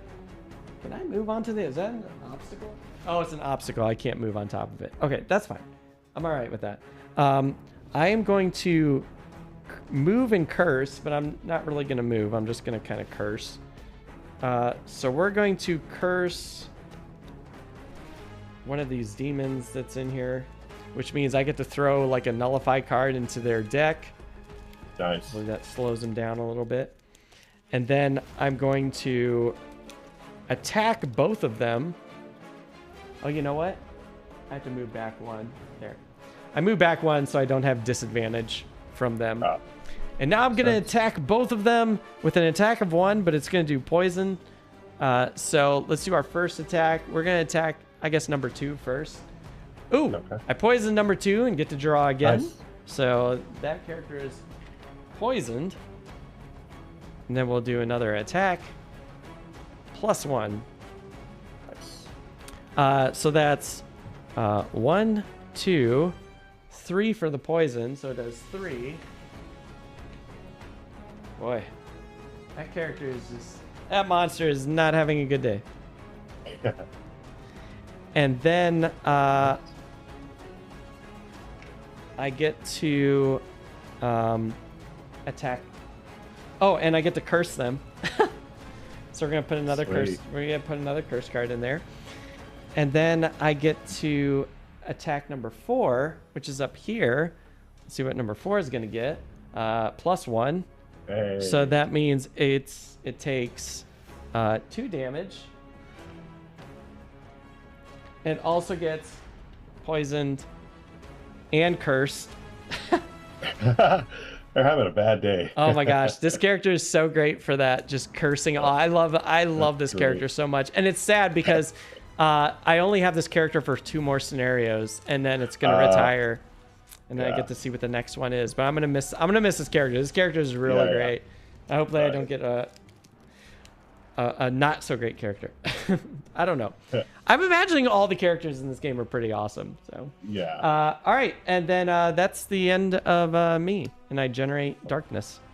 So the night demons are going, and number 2 is gonna hop over here and try and attack me for a big attack. Let's see what it does. Oh dang, you've been cursed.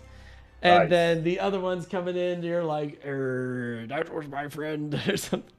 Oh, look at that. Oh, nice. I'm telling you, this is why this character is so great. Good. This character is just so great. So cool. So yeah, and that's it. So we're kind of done with that. That was nice. Oh, can I take a quick break? I got someone at my door. Yeah, absolutely. Go ahead. I'm just gonna reset the round. BRB. Yeah, all good. All right, gang. So let's see what's going on real fast. And doop-a-doop-a-doo. Oh, we have two cameras happening in here. So what am I gonna do? So I'm gonna do this really clutch move. At least I think hopefully it's gonna be a clutch move, gang. So what I think I'm gonna do is I'm going to play a move to jump over here to force one of these monsters into a trap. So it'll do 6 damage to it. And then I'm going to play my Ring of Haste to move back over here so we don't lose the round or lose the scenario. So that's my plan. I just hope I have enough move cards to actually do it, which I think I do because I got a move 4 there. And I might just run over there and just maybe like poison or something.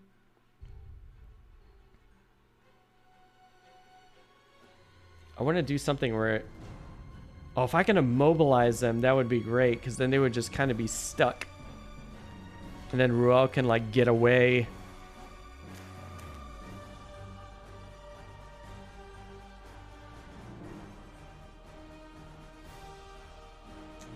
Oh, that's gonna screw my plans up because this guy is in the way here. Oh, I have boots. I have boots of dashing, so I can go 1, 2, 3, 4, 5. Immobilize these characters, push this one into here, then immobilize them, and then hop back over. I think that'll work.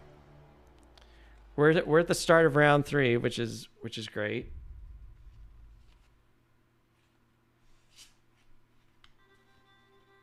Just need.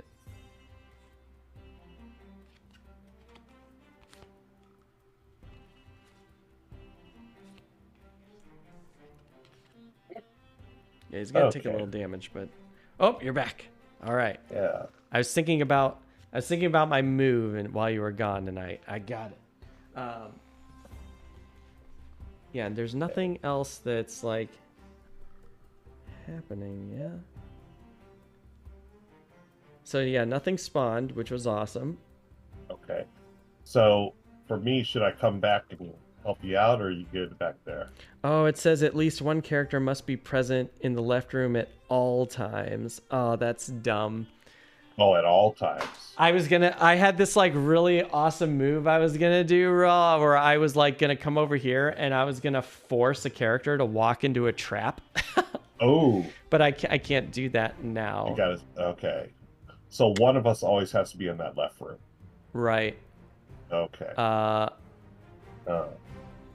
Oh wait, but here's an idea. Wait, check this out. We're in an odd round, so a night demon won't spawn. So you can jump back to me. Okay, this will be really cool. All right, so this plan, I can still force one into a trap. Okay. If you can attack one of these night demons, so at least they have damage, because as long as they have damage, because those are 6 damage traps, as long as they take 2 damage, we can kill one of them. It's up to you whether you want to do 4 or 3. I totally want to do that. Yeah. And then we can kill at least one of them. So if you can at least do damage to one and then move back to the left room, I can still do this, and then we won't have to worry about them spawning. So this should actually be pretty great. This will be a great move. I'm excited. All right, so I'm gonna keep my cards. I'm gonna keep my cards in play because I still like these. I'm still gonna keep these. Maybe I might get rid of one of them. I did this one.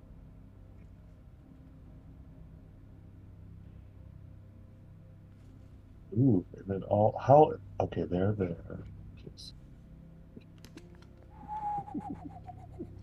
Oh, these I'm wondering about one of my cards here if I play it.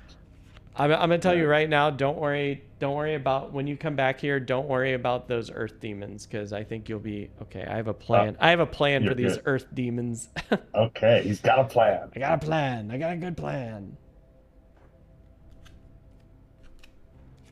Yeah, so as long as you can like so you're probably gonna have to take the southern route because you can't move through monsters unless you have like a movement card that has jump on it. You won't be able to walk through the enemies, and you definitely don't want to walk through the trap. So you're going to have to kind of take the southern route to get to sea. Yeah. Okay. So how far is the southern route? How many you would have to go 1, 2, 3, 4. It would cost you 4 movement points to get back to the other room. Okay. And then if I jump? If you jump, I guess it would just be 1, 2, 3. You would only need 3. Okay. All right.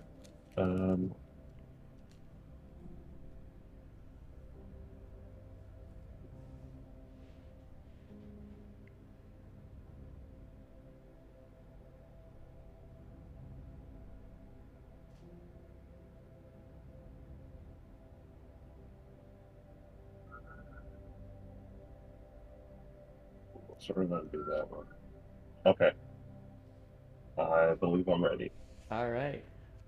What do you got going on? I gotta summon that spinning cobra. So predator and Oh, prey. nice. So you're just gonna like drop a cobra in the room Yeah. and then leave? Here's a snake for you. Bye. That's great. What's Hey, the other one that oh, you're it playing? had to be snakes. It had to be snakes. Why did it have to be Yeah. snakes? Flight of Flame. Flight of Flame. And which one do you want to Yeah. lead with? Let's lead with 53. 53. That's the lower. Flight of Flame? Oh yeah, I'm going super slow this round. Okay, so we're both going super slow. Okay. Oh god, I'm going. Shoot, I put these in the wrong order. I'm going 57. And you're going 53 with the spitting cobra. I love it. Just dropping a spitting cobra. See you later. All right, so this is going to be a little interesting. So these monsters are probably going to be going pretty quick. Yeah. 62 for the Earth Demon, so yeah, we still beat them. 21 for the Wind Demon, that kind of makes sense. And 35 for the Night Demons. Okay, so they are going pretty fast. Yikes. It's not terrible, but let's see what happens. So the first one that's going to go is the Wind Demon, which is right up here. So the Wind Demon it's just going to pull you again, and it's going to generate wind. So, this is kind of interesting because it's pulling you one step over. So hopefully you have a move that can... Oh, you have a move of 5, so you should be safe. Ooh, that thing is gross. Actually, it's going to attack you first, so let's see what it does with the attack. Oh god, it does +1. Why is it doing all those crazy attacks on you? So that's 4 damage. 1, 2, 3, 4. You're down to 8 health. Oh my gosh. Yeah, it's pretty wild. Okay. And it pulled you forward 1, and that's the end of the Wind Demon. Now the Night Demons are gonna go. This is not great. So I'm in trouble. Yeah, you're in big trouble because these Night Demons are gonna attack you twice, which is kind of wild. All right, so the first one that's gonna attack you is 3. So 3 is gonna move. It's gonna go 1, 2, 3 up here, and it's gonna attack you for -2. Okay. And it already has -1 on top of it, so that means it's going to do -3. So it only does 2 damage to you. Okay. So you're down to 6. Now, at any point, you can completely nullify that damage if you lose a card during this damage phase. So if there's a spot where you're like, stop, I just want to lose a card. Yeah, I'll let you know. Yeah. I do have a healing potion, don't I? You do. You have a healing potion right here that'll heal you for 5, so you're good. Okay. And then finally, this one's going to move over here and attack you. Oh, gosh. Oh, no, it attacks you twice. Because it attacks you the first time. That was the first run. Now it's going to attack you. Oh, it doesn't move. 1, 2, 3. Never mind. Ignore me. Okay. Ignore me. We're going to put this card back up. And we're going to shuffle this just because we weren't supposed to see that -2. They're not moving. I moved it when it wasn't supposed to move. So got it. Right now, because they're not adjacent to you anymore, that Wind Demon actually helped you by pulling you away from their attacks. So they're not going to attack you now, which is great. Yeah, that Wind Demon saved your life. Yeah, sorry about that. I've got to kill it. It's crazy, like, this game, there's, like, so many things, like, happening in this game. It's a lot to keep track of, which is why digital is so great. But, I mean, if you have multiple people at the table, it's okay. But it's just like, yeah, when you play this game solo, you realize that there's so much happening. And you're just like, oh, my God. There's a ton of stuff going on. I must have forgotten something. So that's, the Night Demons pretty much don't do anything. So it's your turn. Okay. All right. So we've got... You just drop that spinning cobra? Oh yeah, we're dropping that cobra and get the heck out of it. All right. Here's a cobra for y'all. There you go. See you later. All right. And then you're going to move, I'm assuming. And I do have jump if I need to. Yes. So you'll just go 1, 2, 3, 4. Where do you want to end up at? Any particular spot? Does it matter? No, unless there's something that has, I don't know. There's the same thing I'm gonna end up. I mean, you next can to, right? end here and grab the coin if you want it. Yeah, sure. Why not? We'll do that. Grab a coin. Grab a coin. Hey, got a coin. If Slivers Hey. was here, Slivers would be so happy. All Slivers ever wants me to do is grab money in this game. Grab a coin. They're always like, take that coin. I'm like, I can't, I'll die. All right, so that's your turn. Nice job with the spinning cobra. That's gonna be great. Now we got a spinning cobra on the board. Hopefully it'll do some damage. And you played the jump, which is great. So you can, you don't have to discard Predator and Prey and Expose on your sheet because they're in play right now. So if you want, you can undiscard them because they're kind of in your play area. And so what were the ones? It was Predator and Prey and Expose. Expose. Okay, not discarded. Cool. Thanks. Every time I say expose, I have to do the trench coat thing. Trench coat. Trench coat. And then now it's back to me. I'm like right next to these two, which is going to be really fun. I'm going to play Airborne Toxin, which means I can curse and muddle enemies that are within one range of me, which unfortunately are you two. So we get to take 2 curse cards and put them in their deck. Nice. And also they're muddled, so they're at a disadvantage on their turn. Wow. Yeah, they're just having like the roughest of days. They're just it's not great for these two. And then what I'm going to do now is I'm going to So I'm going to play the bottom, which is my default movement of 2.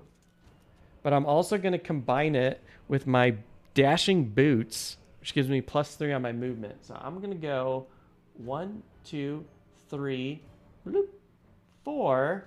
So we're safe. And then I'm going to spend my Doomed Compass, which means during your turn, you can force an enemy within 5 to move 2 spaces. And I'm going to say, you shall move here. Actually, well, let's move this one because it's further away. 1, 2. Nice. So this one fell into the trap number 4. Just going to take 6 true damage, which is going to make it easier to destroy. And then I'm going to play my Ring of Haste to just play a move 4. To play bottom action, move 4, just to get the heck out of here. So we're going to go 1, 2, 3, 4. I guess we'll go 3, just to kind of... No, we'll go 4. Okay. Just to give and them... we're okay in the same room because it's an odd number. Right, because it's an odd number round, so nothing will spawn. So okay, cool. It actually was very helpful. Yeah, that Ring of Haste is just so great. It's so good. Yeah. And that's it. Cool. Yeah. And then the Earth Demons move. They have Muddle and Poison. Let's do the first one, number 2, which is over here. Number 2 is going to go to you. 1, 2, or 1, 2. It's actually going to go to you because you had the higher initiative, so it's going to attack you. But that's okay because we got a lot of... I put some poison. I put some curses in here. And they're muddled, so they're at disadvantage. So they have to draw 2 cards. Great. And let's kind of see what happens with these cards. For disadvantage, must they draw 2 or like they must? The first one's like they must draw 2. Yeah, it's okay. Pretty wild. So here's the first one. It's null, and a second one. So they have to take this. The null. Okay. So they don't do any damage to you. Cool. And then the other one's gonna move. How much did they move? They moved 2. So we're going to go 1, 2 to you. They're going to attack you again. A ×2. Uh-oh. Or nothing. Yeah. So they get nothing. That's awesome. Wow. Ooh. God, these curses are so amazing. And that's the end of their turn. They just completely whiffed their attack, which was really great. Yeah, that was awesome. And yeah, then that's it. Now we're at round 4. Okay. So we need to get back over to the other side. Right. Um, I think they. what's the health look like on those demons? The demons number 4. This one right here is only has 2 health left, and then this one has full 8 health. Okay. This is a lot.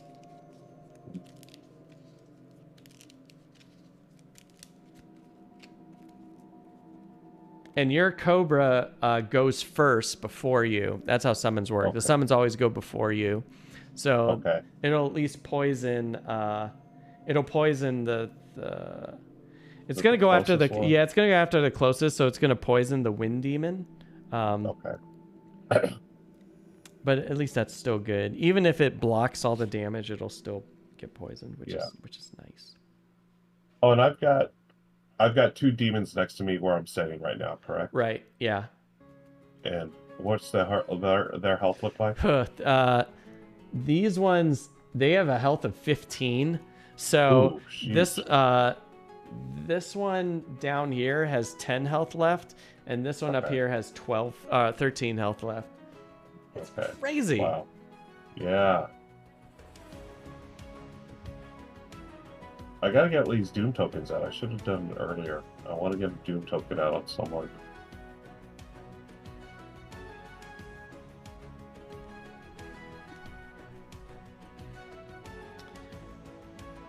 Yeah, I'm trying to think.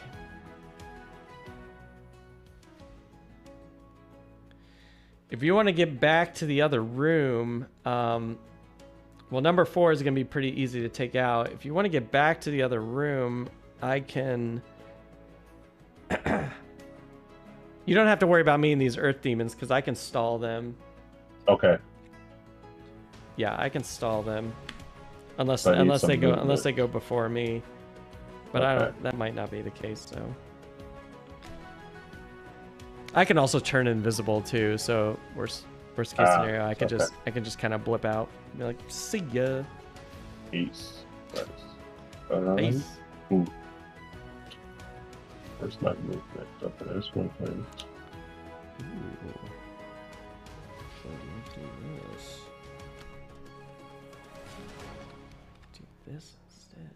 So many cool things you can do on your turn. It's just so great. So Cobra's gonna attack first. Yeah, Cobra will attack first, and it'll poison. It'll poison. It's gonna attack the wind demon, and it'll poison the wind demon even if it doesn't do any damage. Ooh.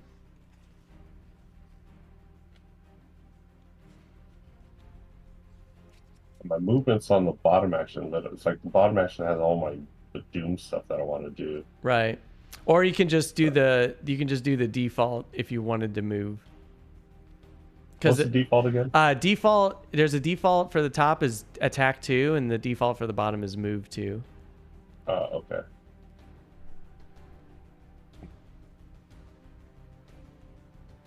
I gotta move to get over there.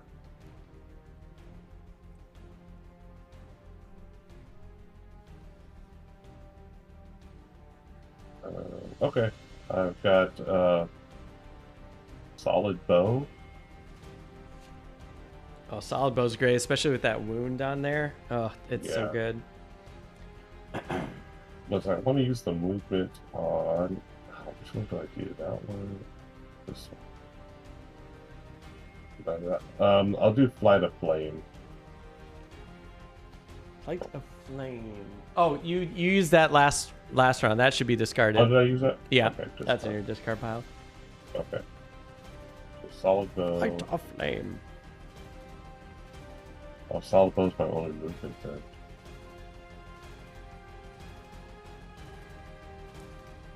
So I'll use a solid bow for my movement, but now I've got to use something for an attack.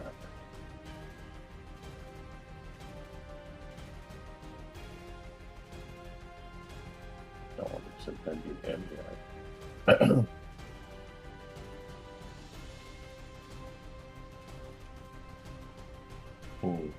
I know, right? It's like what to use. It's such a great little puzzle, right? It is. It really is. Yeah. So my exposed card I've already used. Um, could I do press and attack? Um, Yeah.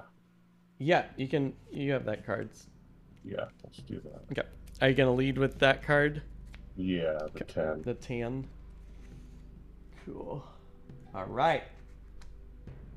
I always put these things upside down. It's like, no, it goes this way. Oh, the straight, nice. Yeah. So press the attack with the 10, virulent strain, and then solid bow. Gathering doom. Gathering doom. Great. Okay, let's see what our friends are doing real quick. And it's looking like, Ruel, that this might be your last round, because I know you got a jet. I do, yes. Yep. Thank you for bringing that up, Absolutely, man. No worry. We'll try and like speed I through got this round. I got lunch, and then I've got a meeting, then I've got a recording session. Ooh, Busy man, day. you're so busy. Yeah. You're so busy. You're always busy. When do you Michelle, sleep? Yeah, no, I do sleep. I'm not like Dutch Yoda. He never sleeps. But, yeah, right. Keeping busy keeps me out of trouble. There's a lot to say. So. All right, so we got Earth Demons moving at 71. The Night Demons are going to move, but there's nobody over there, so you actually lucked out. They can't turn invisible because you stopped that, which is awesome. Nice. And yeah, so that's pretty much that. And the Wind Demons are going to move at 43.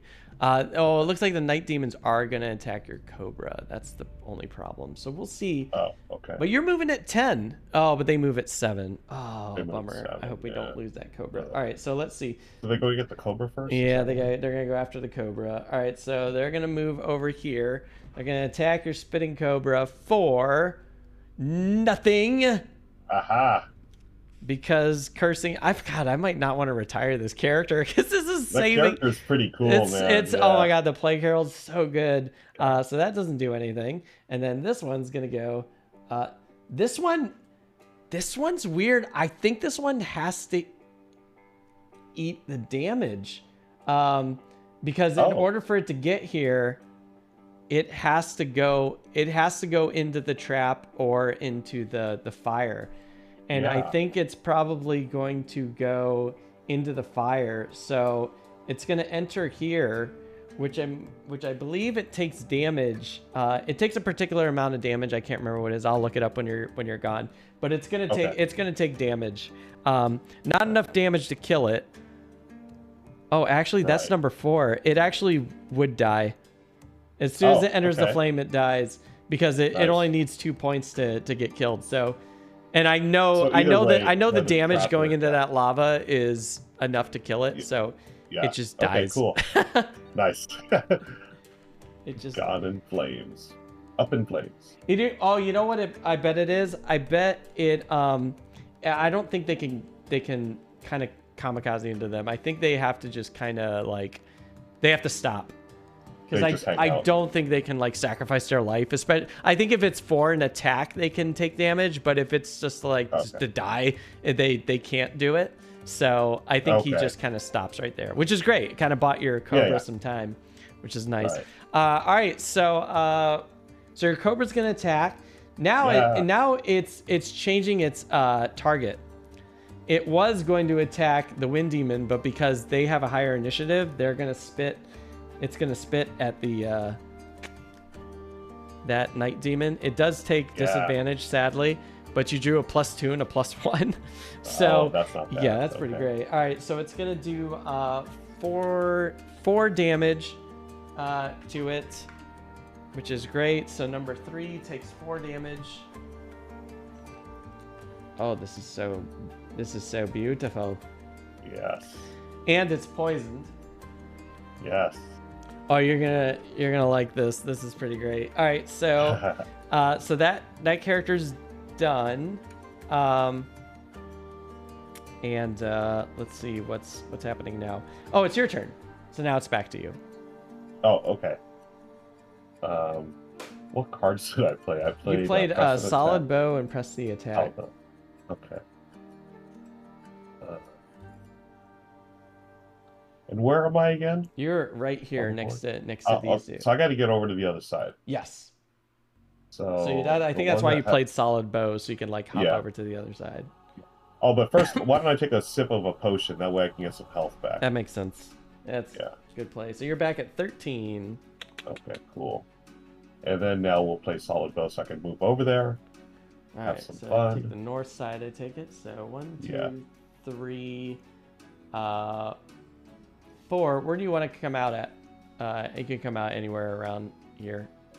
Oh, okay. Probably towards the south there, or towards the bottom part of the board. Yeah. So what did you do? You went 1, 2, 3, 4. Okay. And then that's it for your movement. Yeah. You can attack, but because nobody's doomed, you just get the attack of 2. But you Okay. can still attack. Yeah. The closest one to death would be number 4. If you attack number 4, you could kill it if you get a good hit on it. Okay. Yeah. Let's do that.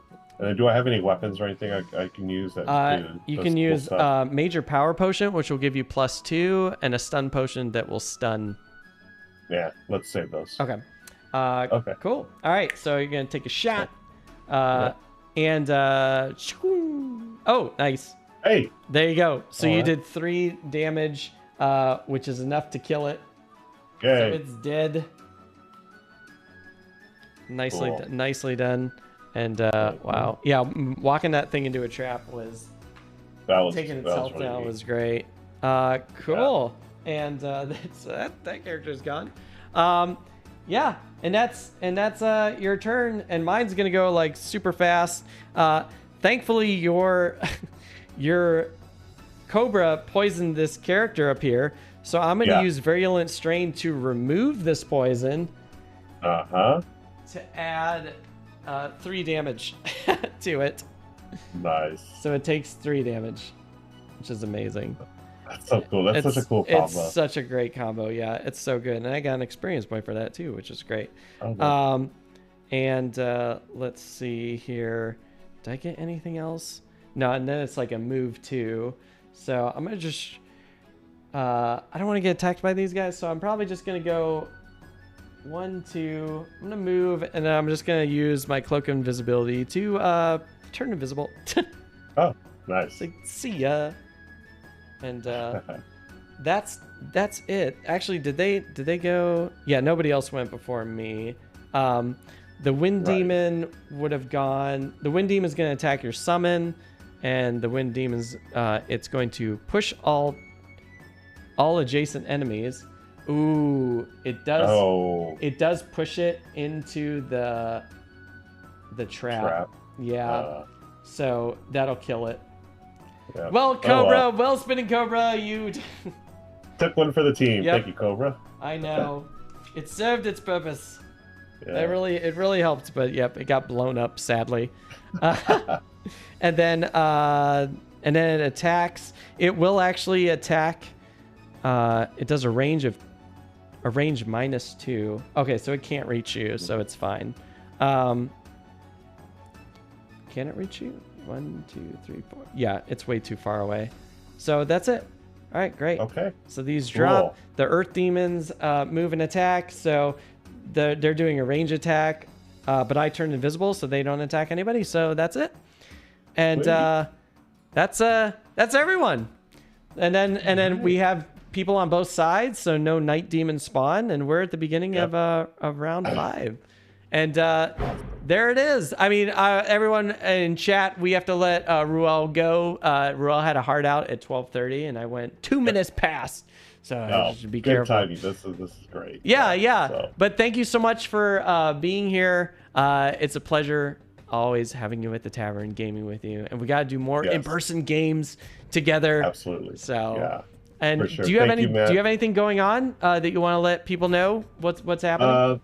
The big thing going on, let's see. I'm recording stuff for Rado, so the videos will be out next week. And for my channel, Michelle and I are going to be playing some games, I think, tomorrow.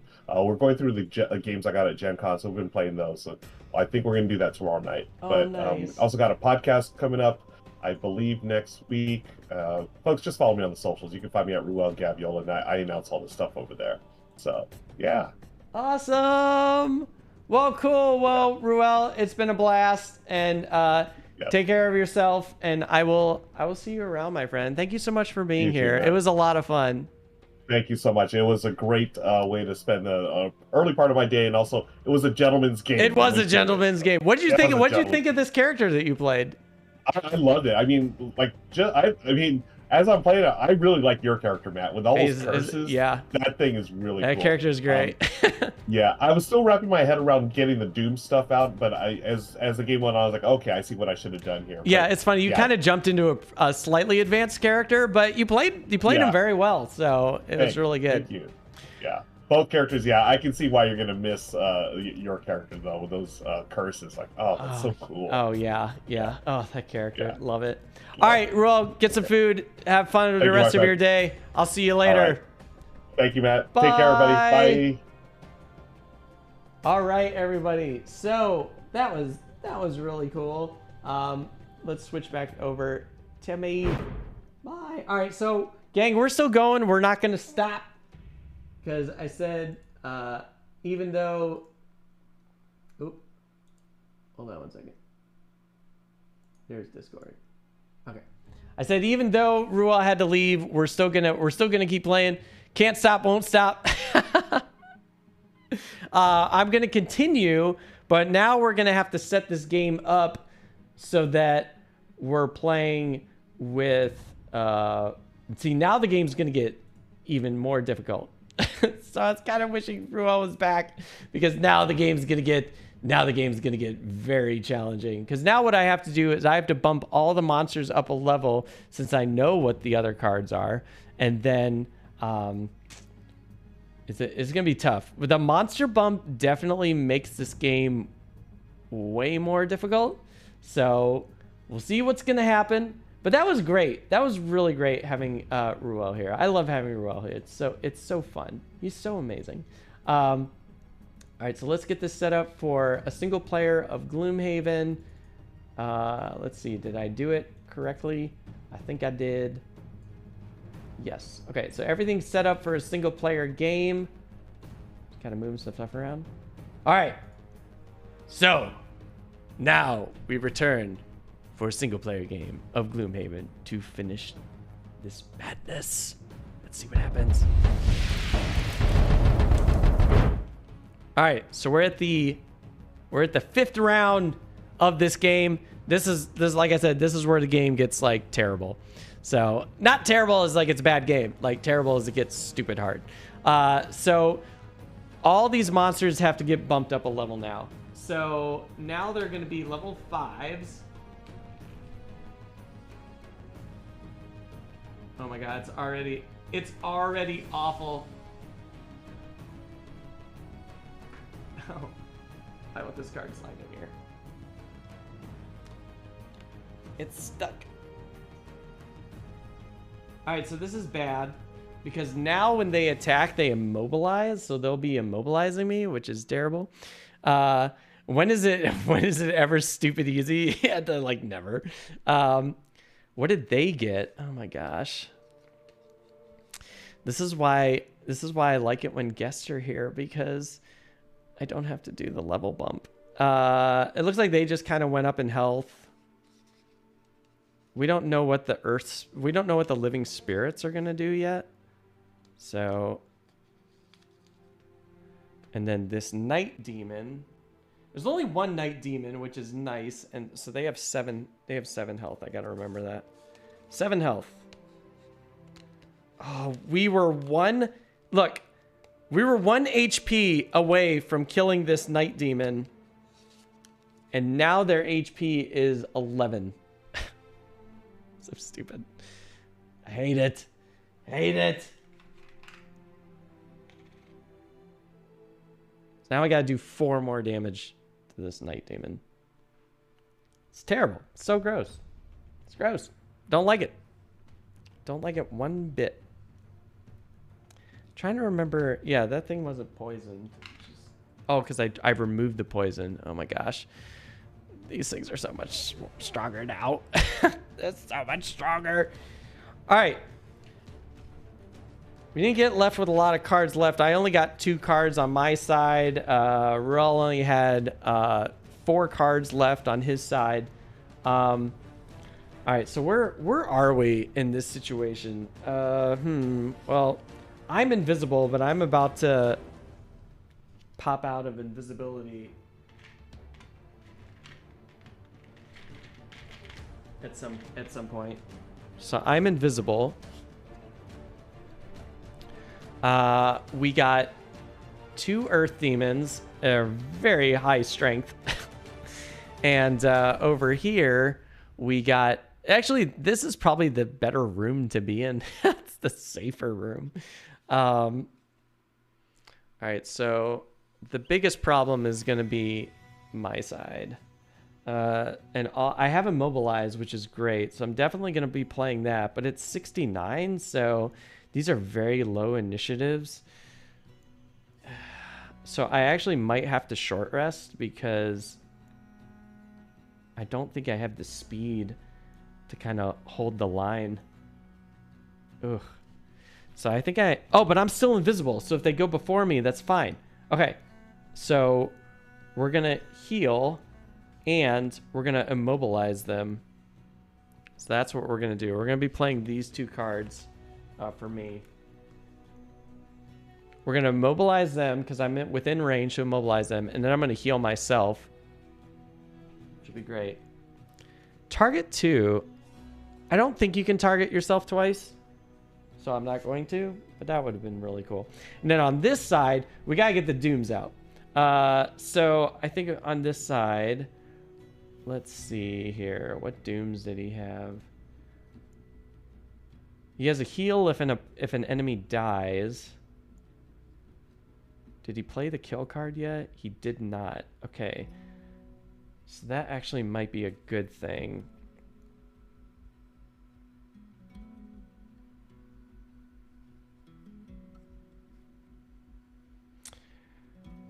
We'll play this because I think we need a healing. So we'll doom them to get the heal. And then we'll play Impending End to kind of destroy them.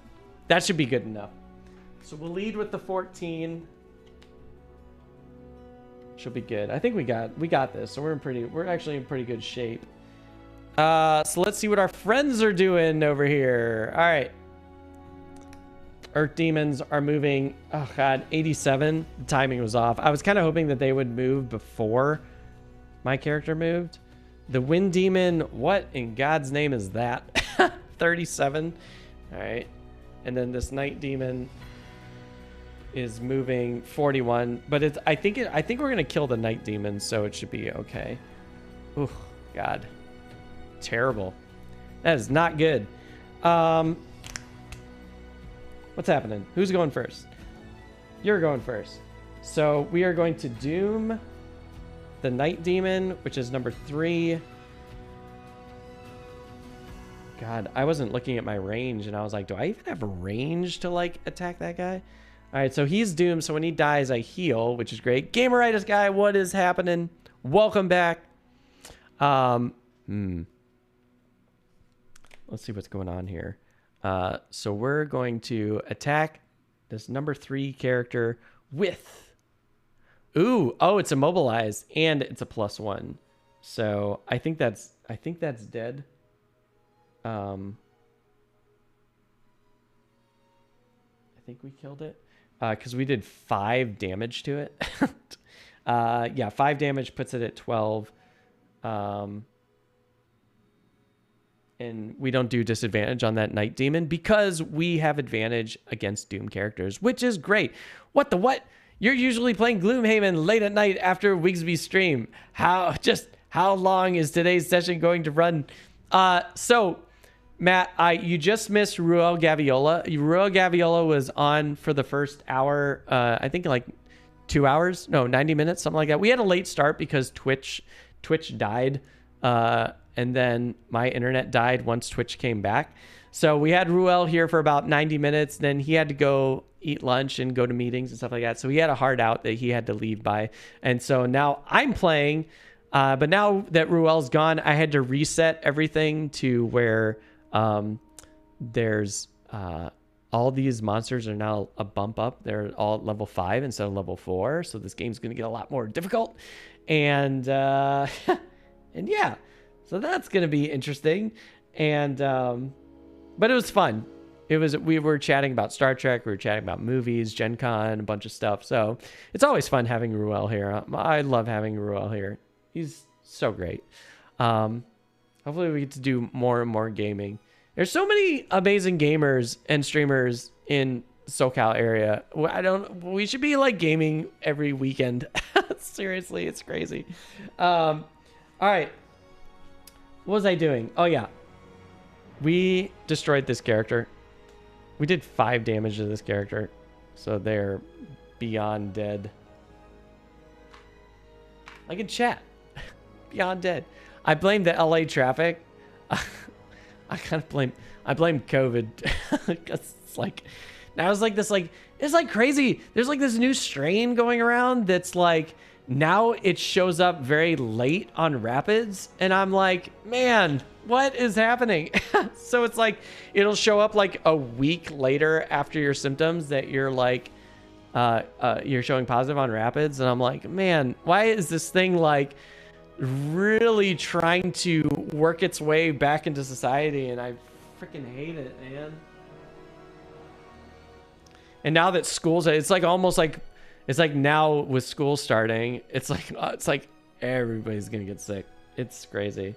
So now they're saying like if anyone has any symptoms, just assume you have COVID. And I'm like, oh man, we like can't win with this thing. That means it will spread further. Yeah. Because you're just gonna think you had like a chest cold, and now it's like a week later it shows up on a rapid that you have COVID. No, the good thing is that it doesn't show, this new variant doesn't show that it's like more severe, so it's like not going to be as severe as showing, but just like nobody wants it, and nobody wants to. You don't want to like, freak people out saying that you had COVID or anything. And it's like, well, now we can't get together because I have COVID. And it's just like, it's just crazy. I don't know. Anyways, there's enough gloom going on in this stream. I don't need to bring up COVID. That's what I've always assumed. If you have symptoms, act like you have COVID. Yeah, exactly. It's almost like it wants to kill us all. Well, honestly, Megs, like every virus wants to kill us all.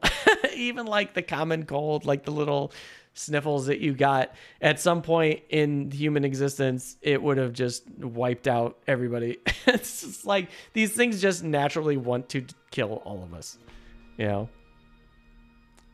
I'm just like, it wants to spread before killing us, though. Yeah. It just wants to spread and consume. There's another organism that does a particular behavior, a virus. All right, we gotta get back to the was a bit of sarcasm. It's so crazy. All right. Now I'm like really bummed out with what's gonna happen in this game. This thing is gone at least. So that's a good thing. It was a bit of sarcasm. What's that line in Hot Shots Part 2?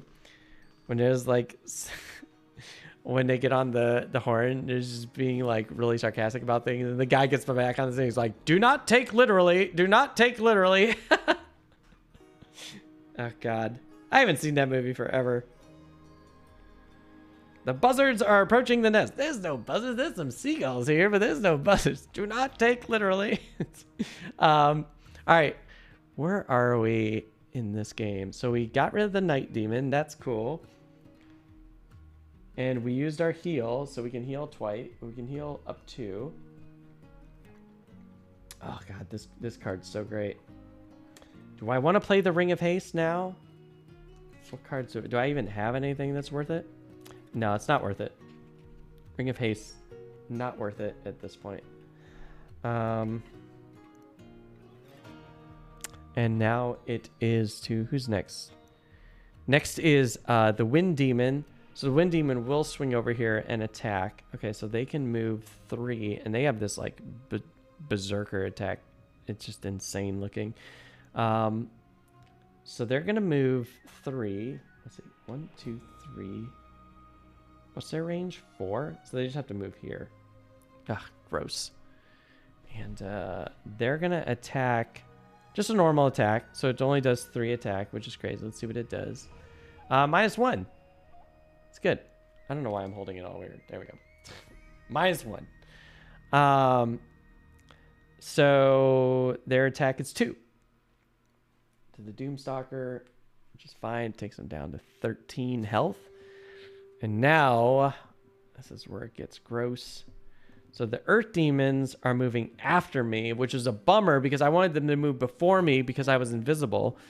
But I had a backup plan, so I'm no longer I'll no longer be invisible, but I am going to play Grasping Vermin. So I'm going to basically immobilize this whole area. So we'll start with the number 2 demon. So number 2 demon is going to take -1, so I don't do any damage to it. And what about number 4? Poison it. So that's something. Oh, actually that... No, I still don't do anything. They're already poisoned, which is kind of a bummer, but I at least get to draw again. Oh god, why am I drawing all my rolling modifiers now? Oh, thank you. Well, at least we get those like terrible cards out of the way, because I can't imagine that there's a bunch of bad cards in this deck. Because I removed a lot of them. So they're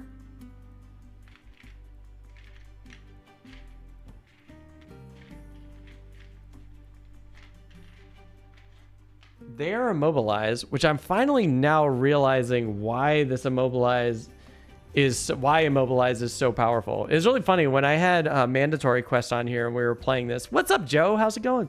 When I had Mandatory Quest on here and we were talking about how immobilize worked, and he was saying immobilize is one of the most powerful afflictions that you can put on a monster, and I was like, I always thought that it was a stupid one. And it's not. It's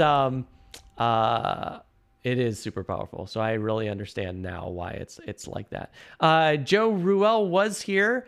We played like the first hour of this game, and then he had to bail because he had a meeting to go to and stuff. And Twitch kind of slowed us down a little bit. We started like a half hour late because Twitch went down, and then my internet went down. It was like it's like the world is not what, like the universe does not want Ruel and I to stream for some odd reason. It's like we were supposed to stream like last month. I got sick and I had a cold. That's why I lost my voice. And I was supposed to stream the next day after we were streaming Hero Quest with Paula. And I got sick. I lost my voice completely the next day. And yeah, it was crazy. It was wild. All right, so they can't move, so they have no turn. And the Night Demons didn't do anything because they're gone. There's like no more Night Demons, so we can actually just flip this over. The Night Demons are out, which is great. Yeah, people were seeing white screens earlier today. Yeah, it was crazy. I was like, what is happening? So we just have like these 2 monsters left, which shouldn't be that bad. We should be able to take them out pretty fast. I have to short rest. You know, the thing I'm gonna do is I think I'm gonna heal for 5. That'll bring, oh, maybe not 5, maybe 3. That'll bring me back up to 1, 2, 3. That'll bring me up to 11 health. Could probably put these up here. I have so much room. I do have to short rest. Don't you win this scenario when there's no more demons, right? No. That's when we go to the second part of this. So, but that should be pretty quick. I think what's going to happen is that's when the living spirit's going to spawn. The good news is the living spirit, they only have 4 health unless they're elites. So hopefully they're not elites.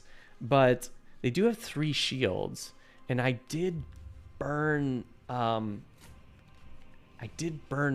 my piercing bow. At least Ruel did. Which is fine. Because... it was better that we took out the elite wind demon, so I'm glad he burned that. I'm just kind of hoping that we don't get this crazy living spirit. Oh, I got rid of Nightmare Affliction, and it has Immobilized 3. Oh, crap. I don't know if I want to lose that, because that's actually a really good card. I'm going to take a hit point to draw a different one. Oh, it's the stun. Of course it is. Why wouldn't it be? Anything that's like super helpful for me. And I think we're also gonna do should I do a short rest for this character? No, this character's not gonna do a short rest. We won't do a short rest here. Because I wanna try and start moving over and get that treasure chest and see what's going on. I play online board games and watch TV and get rid of the night demons. Oh, you mean the game. How do I get rid of these demons? Alright, so this is what I'm going to play. I only have 2 cards left, so we're going to play Rising Momentum, which basically I'm just going to use it for... God, I'm wondering if I should just use it for the attack and get rid of this Wind Demon. Oh, the Wind Demon has 9, so it would just kind of be like a waste of a card. I will doom it, though. Maybe I will play it, because I'll doom it to get advantage. And maybe, hopefully, just kind of get lucky in the shuffle and just get something out. Because I can afford to burn 2 cards with this character. And if it's to get rid of this this Wind Demon, I'm all about it. Okay. I need to find a card to play. Because they're not immobilized anymore. They're moving. And they're angry. I might honestly just immobilize them again. Oh, I can. Oh my gosh, this is great. We can immobilize up to 2 of them with Nightmare Affliction. Yeah, that's why I didn't want to play that card. That's why I didn't want to lose that card, I should say.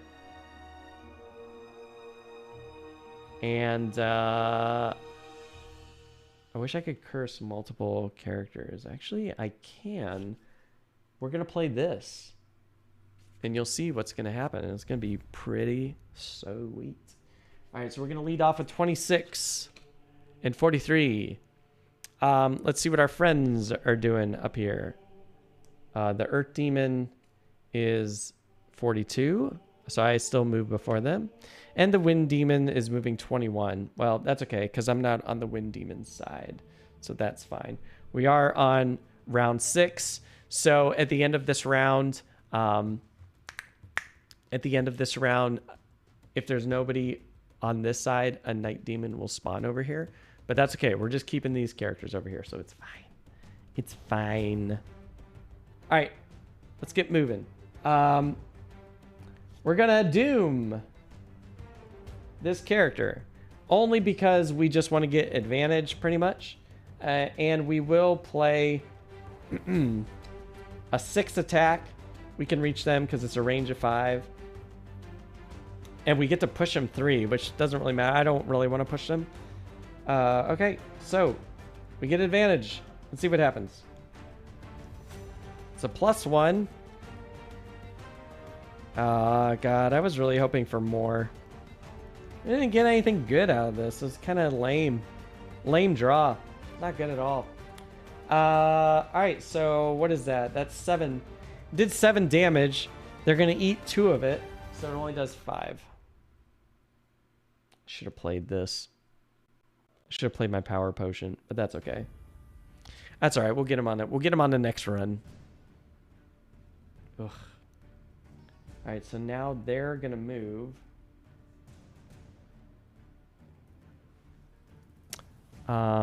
What are they doing? Oh, they're gonna pull me closer. So they're gonna attack me. -1, which is good because they only do 2 damage. Down to 11. And then they're gonna pull me closer, which is actually kind of great because I want to start moving a little closer. And they generate wind. And now I get to go. First thing I'm going to do is I'm going to immobilize both of these characters so they just cannot move. Oh my gosh. Yeah, okay. I'm convinced now. I'm convinced Immobilize is great. Immobilize is great. And I'm going to I'm going to play Fetid Flurry with a volatile bomb. We all generate wind now. It's really funny, Joe. That's what we were doing. We were like, we kept generating wind, like moving around and everything. And even this character can generate wind. And we were just kind of farting around the board, and Ruel and I were cracking up, and we were kind of chuckling like Beavis and Butthead every time we said generate wind. It was really funny.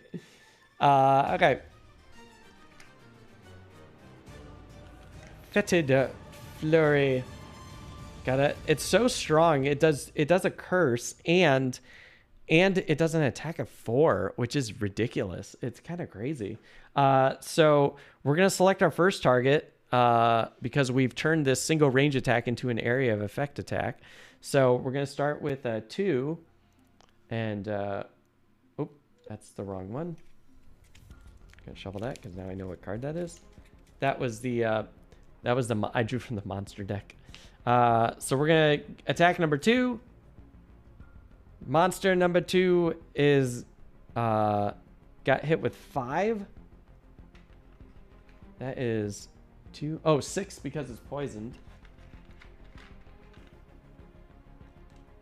So they're at 12. Okay, God, man, it takes so long to destroy these characters. It's crazy. And now let's go after 4, which is in the back.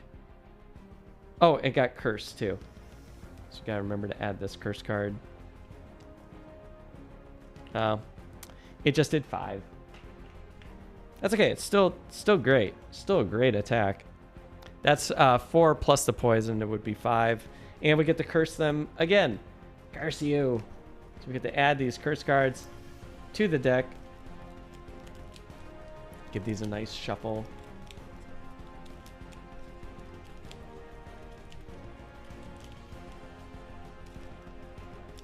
Okay. There we go. Shuffle them up. Hopefully you get those nullifies in there, into decks. So they just draw terrible cards. God, I almost don't want to retire this character just for cursing this deck so much is great. What's up, Legends? How's it going? How are you? You just missed Ruel, my friend. Sorry about that. I know I streamed early, so everyone missed Ruel. All right, so the Earth Demons, they can't move, so their turn's done. We're at the end of round 6. Nothing spawns because I have our character over here. We've got to get over here and get this treasure before it's too late.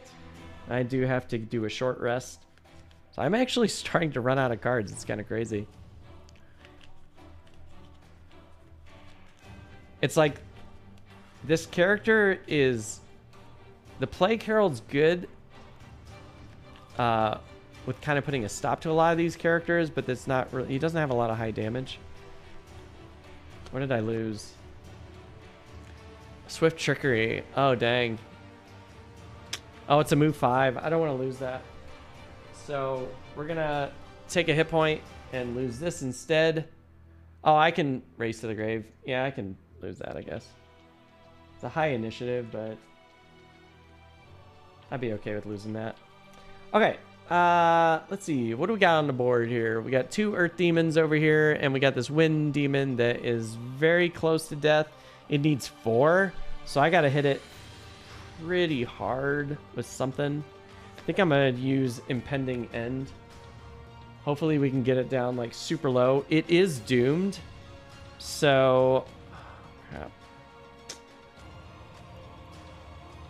I mean, I'll have advantage on it, so I guess that's something. I should probably start moving. Should probably start getting on the move here. I think that was supposed to be there.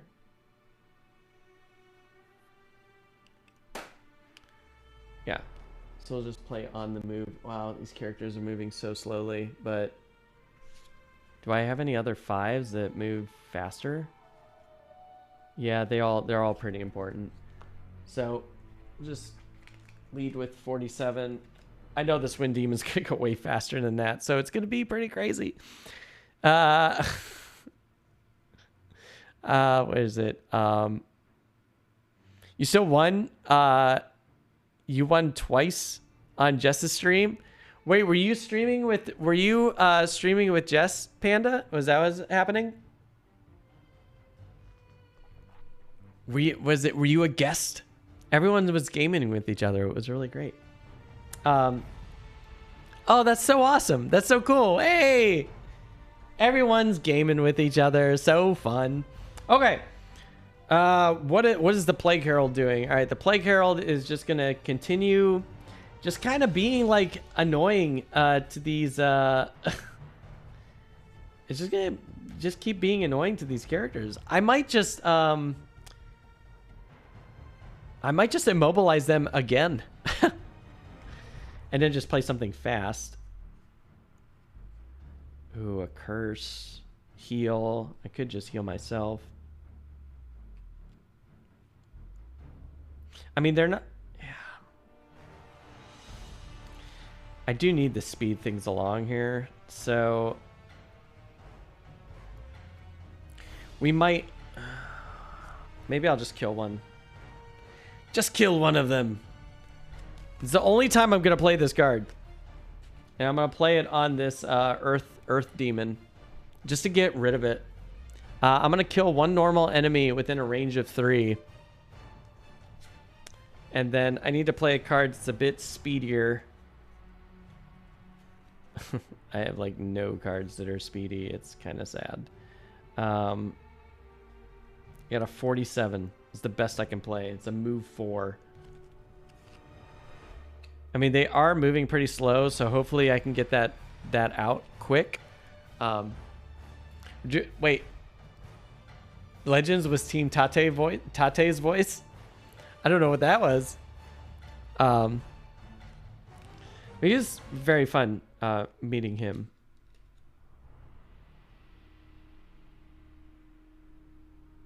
Okay. So I think we're good. Leading with 47. Everyone's leading with 47, which is not great. Oh, I have to reshuffle this.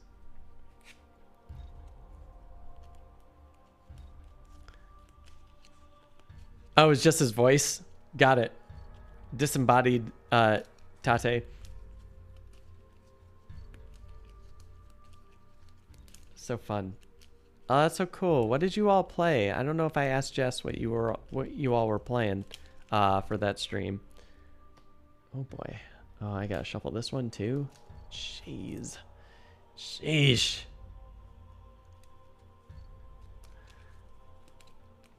Well, at least the night demons are gone. Because those night demons were a real pain. Very annoying. Alright, Wind Demon's moving 37. That shouldn't be too bad. I can take the damage. 71 for the Earth Demon. Okay, I'm down for that. That's fine. That's no big deal. Oh, they have range? Well, one of them's gonna die, so whatever. It is what it is.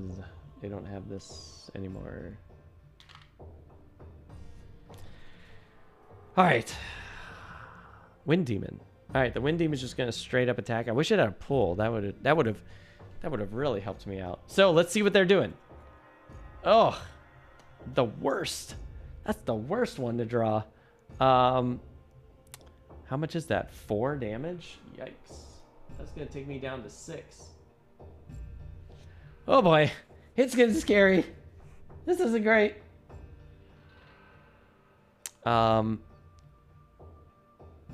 And that's it. Okay, that's all they do at least. So that's something. At least they're not like disarming me, because if that was an elite, oh, that would suck.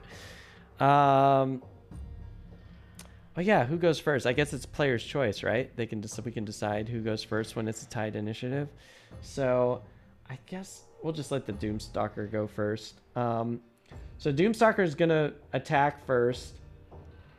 Hopefully we can just straight up kill this thing.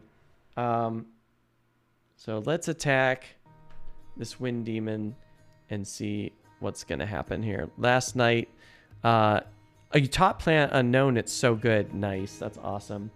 Oh, it's a -1, but I have advantage on Doom players, so suck it. Oh, it's stunned. Yes. I will take the stun.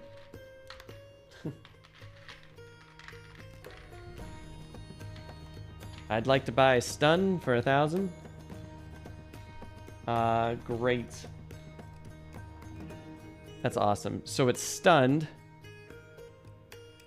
Fantastic. And how much damage did it do to it? It did 4 damage. It's gonna eat 2 of that. So it only does 2 damage. So it's at 7. Oh, nice! It's dead. Because you kill the target and you gain 1. I don't need the experience points, but you kill the target if the hit point value is equal to 2, less than 2 after the attack. Less than or equal to 2. The equal to is the important part. So it's dead.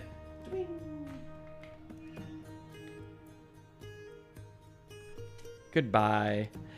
Goodbye. All right, just 2 more demons, and then we're good. Meanwhile, this character can start moving over to this treasure chest over here. So we're gonna go 1, 2, 3, 4, 5. Great. Just hit that, get that treasure chest, I guess, and then we just have to worry about these earth demons right here, which are gonna be a little bit of a problem. It's gonna be that's a tough order for the Plague Herald to try and take out them. Well, what's nice is that we don't have to worry about wind demons anymore. Wind demons are out of the game. So what I can do now is I can just kind of scooch these over. Still don't know where this living spirit is. Apparently there's some living spirit that's going to be popping out. Hopefully it's not an elite, but we don't know what's happening. All right, so what am I doing? Oh, okay. Yeah, we're going to move 4, which we really don't have to move at all. Maybe I'll just move here. 1, 2. Oh, they do have a range, so it's a range of 4. So where can they hit on the board? 1, 2, 3, 4. Oh, 1, 2, 3. Yeah, they could basically hit anywhere on the board. Okay. So it doesn't really matter. I think I'll just try and get a little closer. Maybe right here. 1, 2, 3, 1, 2. Yeah. So whatever pops out of that altar, if the living spirits are going to pop out of the altar, which is I'm assuming that's what's going to happen, we'll at least be in range. So that's something. I'm going to. I think I'm good. I moved. And now we're going to kill a normal enemy with a poison within range. Oh man, that is so great. And it's going to be number 4. So that character's dead. I'll put a coin down there on their marker. I just need to move this so I know that there's a B marker underneath, because I don't know what's going to be happening there. I got 2 XP for that. That's great! But I lost the card, but it's fine. Totally worth it. I didn't have range. Oh no, I did have range. It was a range of 3. Ooh, I was getting really nervous. I was like, oh my god, did I screw that up? I hope I didn't screw that up. But I didn't. We're good. We're good. We're still on track here. That should be down. Actually, that should be gone. We already got rid of that. Cool. There's only one more Earth Demon left.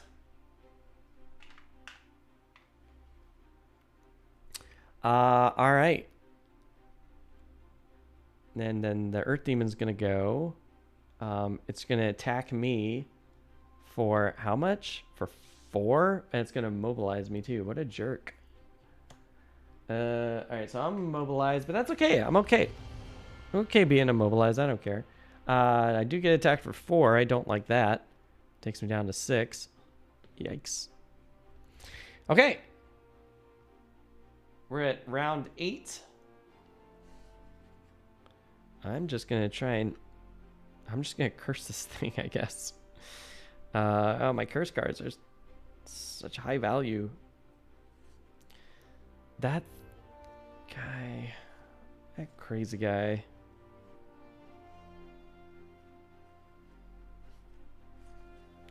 I'm just gonna curse this thing. Curse this thing with a high. What's my lowest value? Is a 50, I guess. Just do a 50. It's my lowest initiative value. And then you got to get to that treasure chest. Quickly. Move faster. I guess I'll just do the move 3.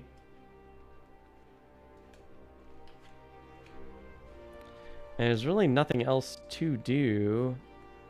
So I'll just kind of burn like a higher card, which is, I don't know. This sap life isn't really that helpful at this point. Okay. Dr. Vey is like, you're all gonna die. Well, you should have seen my Twitter, Gloom and Doom. You should have seen my Twitter for announcing this stream, because it was like Ruel and I were going to this place, the demonic rift, and it said on the brochure its slogan was we have such sights to show you. So, and if y'all know Hellraiser, you know that's what Pinhead says. So it makes sense. All right. So, where are we here? We are. Yeah, this is pretty good. Let's see. The only monsters that are moving left are the Earth Demon. The Earth Demon's like super slow. So yeah, this is great. This is great. That doesn't seem like a problem at all. So you're gonna move onto the treasure chest, which is 1, 2, 3. All right, so that's it. I mean, we might as well turn invisible. It can't hurt, just in case there's like something that's gonna spawn and just start immediately attacking us. So yeah, sounds like a great plan. So we're invisible. That was a lot of fun. The hydrate is not working? Really? They don't want me to drink anything. No, it is. It's working. Oh, maybe it's just me. I mean, it just triggered like a minute ago. I got other stuff I'm dealing with here. All right, I like treasure. Let's see what treasure we got. So 19. If this blows up in my face, I'm gonna be very upset. Ooh, it's check it out, gang. Number 19, random item design. Ah, that's cool. Let's see what we got. Random. Oh, that's over in the box. Hold on, I gotta go see what's over in the box here. Random item design.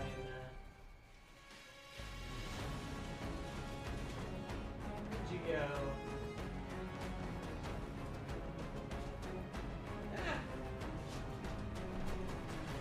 I think I just bumped the camera. Did I bump the camera? It's not that bad. I can deal with it. Whoa, whoa, it's an earthquake. It's not an earthquake, it's just me. It's just me. Alright. Random item design. Alright, let's see what we got. Oh, this is not the right bag. Where did I put that bag?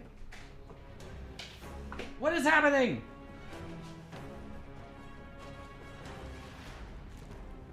Here it is.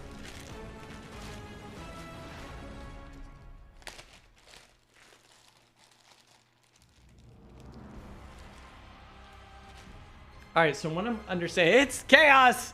All right, so random item design. What I'm thinking is we shuffle these, right? Because they look like they're out of order. Yeah. So I shuffle these, and we're gonna see what we get.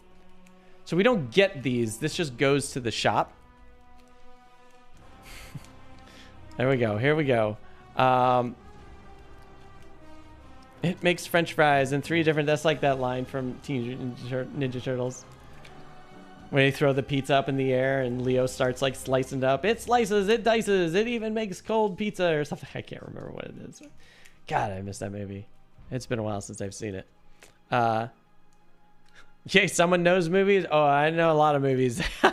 Ruel was just here, and we were just talking about how we should do like a watch party with films and just kind of just talk about films while we're watching them, and, or just have like a movie stream where we're just talking about films.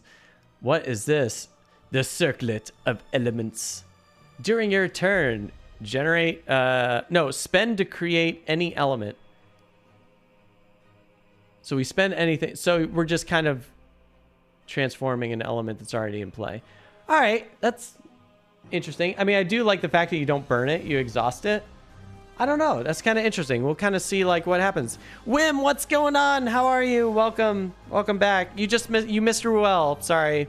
Ruel was here about an hour ago, maybe half hour ago. But Ruel had a hard out, had to leave at a particular time to eat and then go to meetings. Boo meetings. Boo lunch. Who needs to eat? There's games to be played. That was like the worst. Honestly, gang, if you were ever gonna ask me like if we were gonna be like a cyborg, what would be like the first part that you would replace with cybernetics? The first thing I would replace is the digestive system. That is the first thing that should always go. Just remove all of it. All of it. We don't need any of that stuff below our lungs. Nothing. You don't need any of it.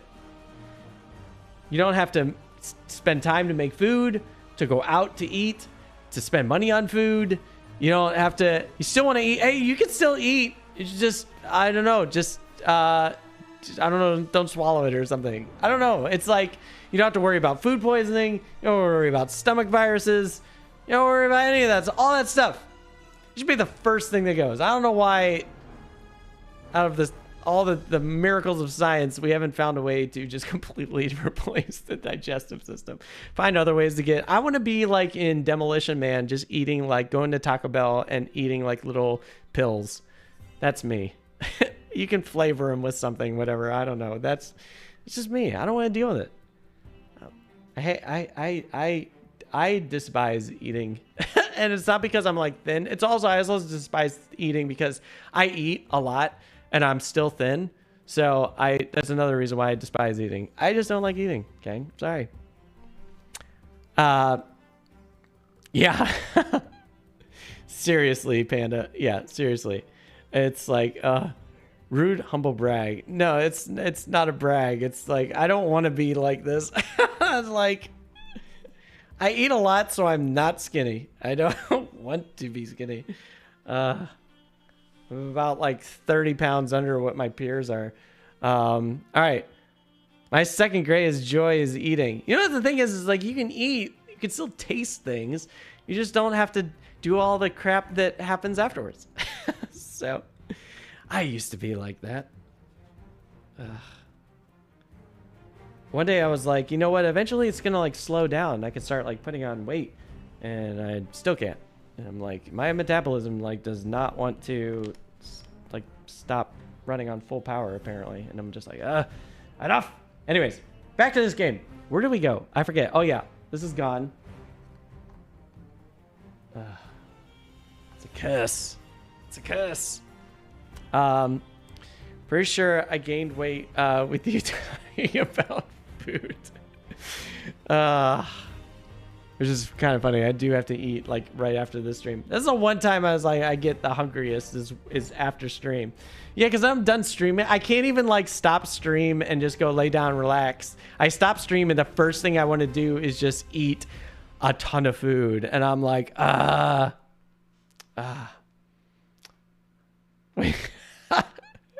when do you read magazines?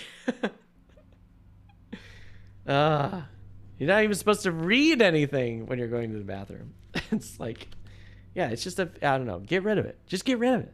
It's the easiest thing to get rid of. Well, I mean, it's the first thing that should be gotten rid of if we go to cybernetics. All right. I am so lost, gang. Where am I? What was I doing? I got distracted as usual. Okay.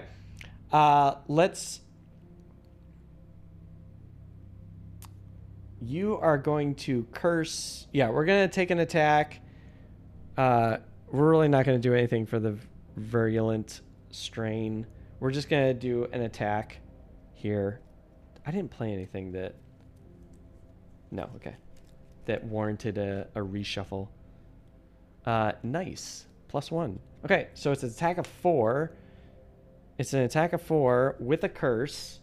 Oh man, there's so many curse cards in this. I put so many curse cards in this deck. There's got to be at least 6 curse cards in this deck, which is great. So these creatures are not going to be doing any attacking. And we can finally see like what's gonna happen afterwards.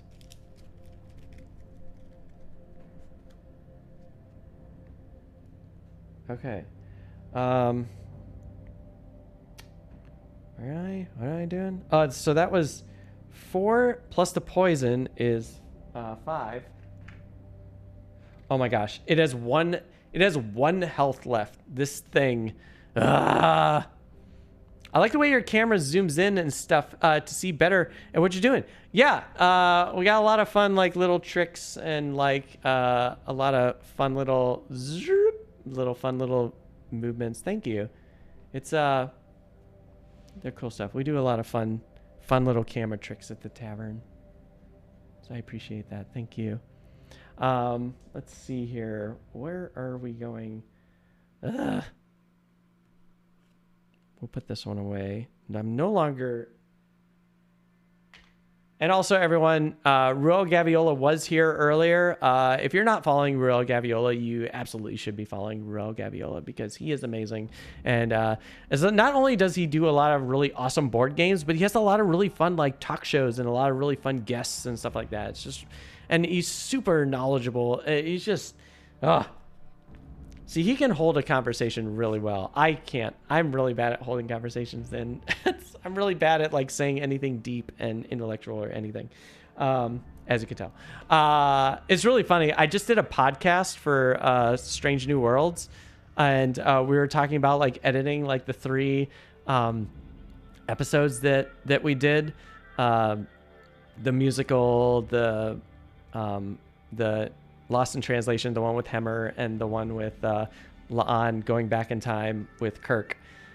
And it was just amazing, like, talking about that. I'm going to go work alert. Good luck. See ya, Amanda. It was really funny. My editor is, you know, very eloquent when he speaks. And he was just saying all this, like, really deep stuff about, like, what happens in editorial and editing episodes and stuff like that. And it just comes back to me, and I was like, yeah, this was really great. It was almost like those like Chris Farley started SNL sketches where it's like, you like that movie? You know that movie Die Hard? That was cool. That was really cool. That's pretty much me in the podcast. I maybe said like 1 or 2 really smart things, and everything else was just me like rambling about things. And I was like, yeah, that's the streamer in me. Just kind of just talk about whatever comes up. He's like a really great board game dad for the community. Yeah, Megs, absolutely. Absolutely. All right, we got to get going. There's 2 reasons. I got to go eat, and then I'm going golfing at 4:50 with my dad because my dad's here. Every time he comes to LA, we always go golfing, which is fun. It's the only sport I play. It's the only sport I'm decent at.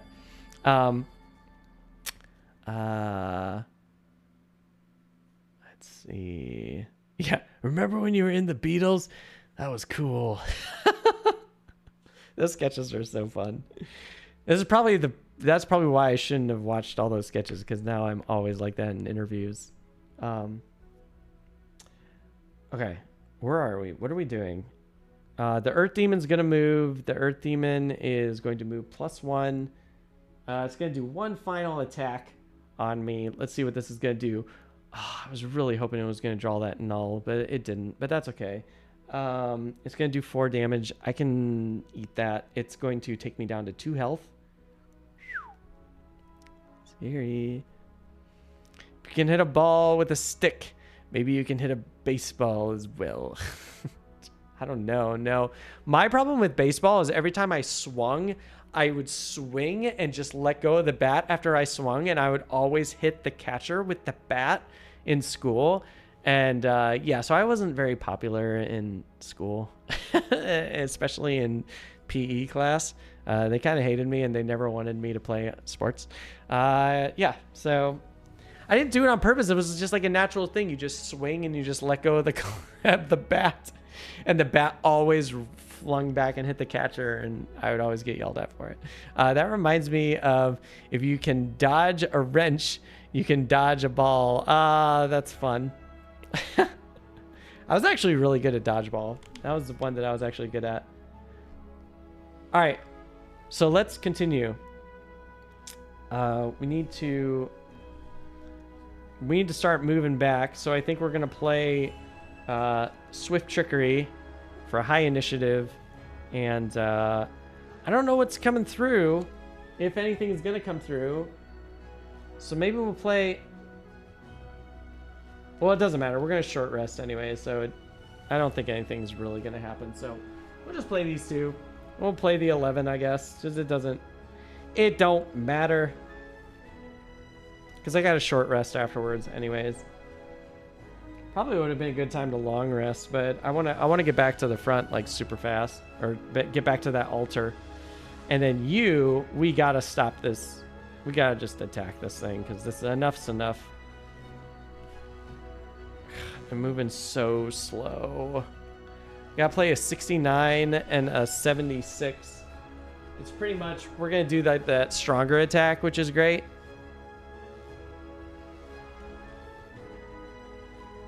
Ugh. This character moves so Slivers, we were just talking about you. I was talking about how Ruel collected a coin, and I was like, oh, Slivers would be so happy with you, Ruel. It'd be great.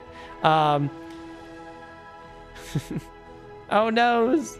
All right, let's see what our friends are doing. Yay, Ruel. Yeah, it was great having Ruel here. 40. Wow. All right. Oh, you suck. Why?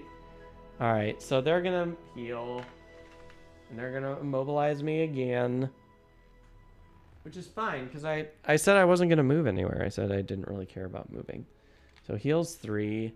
Oh, well, man, this thing was so close to dying. Oh, it's not going to immobilize me because it has to burn to earth to do that. Okay, well, that's dumb. All right, well, what's going on here? Yusa. Actually, you were supposed to go first, so, but it's really not much of a move, so we're going to go 1, 2, 3, 4, 5. Slivers, look! A coin! I landed on a coin just for you, Slivers. I have like no money for this character though, which is going to be kind of a problem. Maybe I should move actually. I don't think I can move. There's nowhere around here that has a coin. I could play a loot too. Just burn that card right off the bat. Crap. I do have to move to get out of this thing's way, so we'll just go here, and then these are gone, and that's gone. That my invisible token. Okay, so I moved, and now I'm gonna do an attack 4 and see if we can at least try and get rid of this character. Ooh, it's cursed, and +2, so that's 6. Are you dead? Yeah, it's dead. It's dead. Because that'll put it past 17.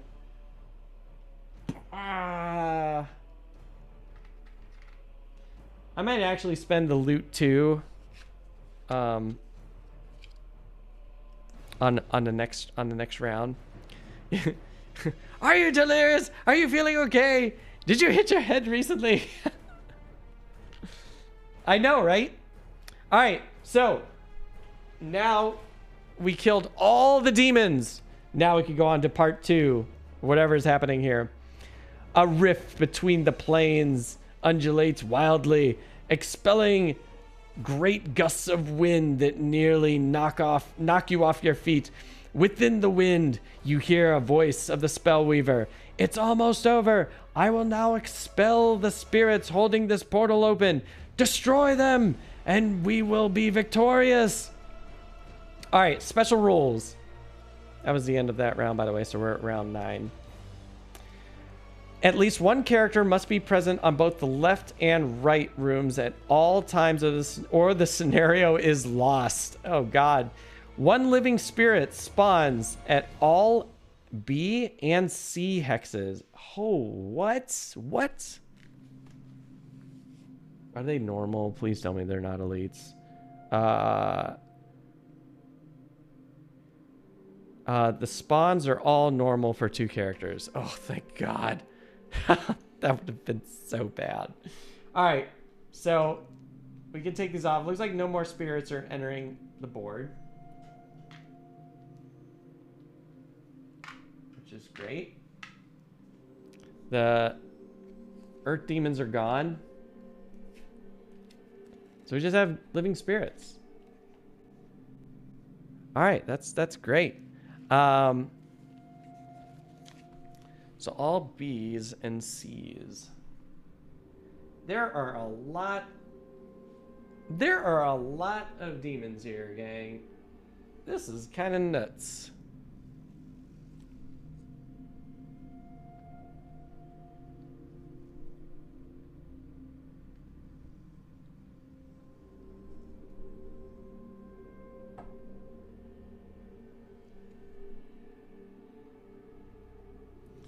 Living spirits. I can't remember like how bad these characters are, but hopefully they're not too terrible. Let's see what's going on with these living spirits. They have, so they have a health of 4, but they have shields of 3, and of course I got rid of the piercing doom, so that's going to be a little problematic. I mean, so they kind of have like 7-ish damage. We should be able to break through that, hopefully. Is there any other goofy rules that are happening here? All spawns, okay. The spawns are all normal. Okay. Okay, great. The rift is closed at the end. Oh wait, the rift is closed when all living spirits are killed. Okay, so we can do this. This shouldn't be that bad. They don't really hit that hard, so they only do 3 damage, so that's something. I need to short rest because I have no cards for this character. All right, the Doomstalkers. Wow, so basically like each character has to hold their own has to hold their own side, which is kind of crazy. Hell is empty and all the devils are here. Oh, I know that. Why? What do I know that from? I know what that's from. I know where that comes from. I can't remember. Impending End, we can't spend. We need that. Oh God, we need that one too. Swift Trickery, but that's okay. I'd rather take this one. So we're gonna lose a life for that.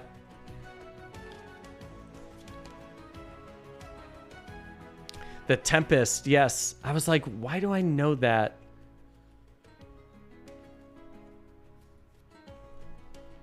Shakespeare. Okay, so, well, this will be easy. We'll turn invisible for sure, so they won't attack us on their turn. Fortunately, nothing spawns. Like, no more demons spawn, which is nice. God, I don't have like any like area effect damage or anything. I want to doom these characters real fast. What would be the best doom to put on these characters? Honestly, detonation would be pretty great.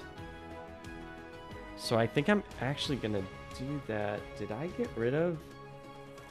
Am I like short cards? I must have gotten rid of... Oh, I got rid of Rising Momentum. Crap. I could have used that Doom Skipper. That would have been great. But that's okay. I think we're just going to use Detonation. We're going to put Detonation on, so when one of these characters dies, it'll blow up. Oh, but it has to be adjacent. Okay, so I'm going to have to get in position. Oh, they'll never be adjacent to each other. Okay, so maybe I'll doom one of these ones to help out the Plague Herald. That makes more sense. I was thinking of Constantine too. It's really funny, Megs. I was thinking of Constantine as well. There was like part of Constantine I was thinking. So probably Star Trek too. Yeah, seriously. All right, so yeah, we're definitely going to do that. Hopefully these things don't move like a million miles an hour. All right, so we got our character ready. Now, what's the Plague Herald going to be doing? I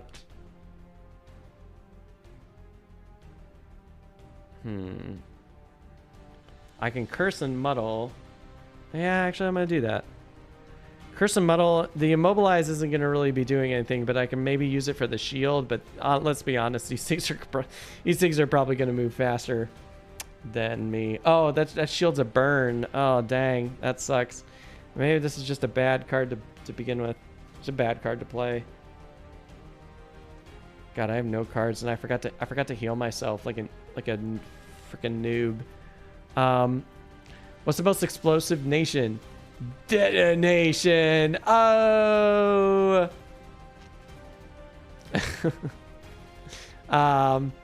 Let's see.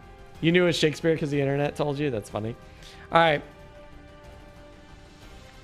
A living spirit going at 48. Yep. So I am... this is actually really bad. I'm probably going to lose.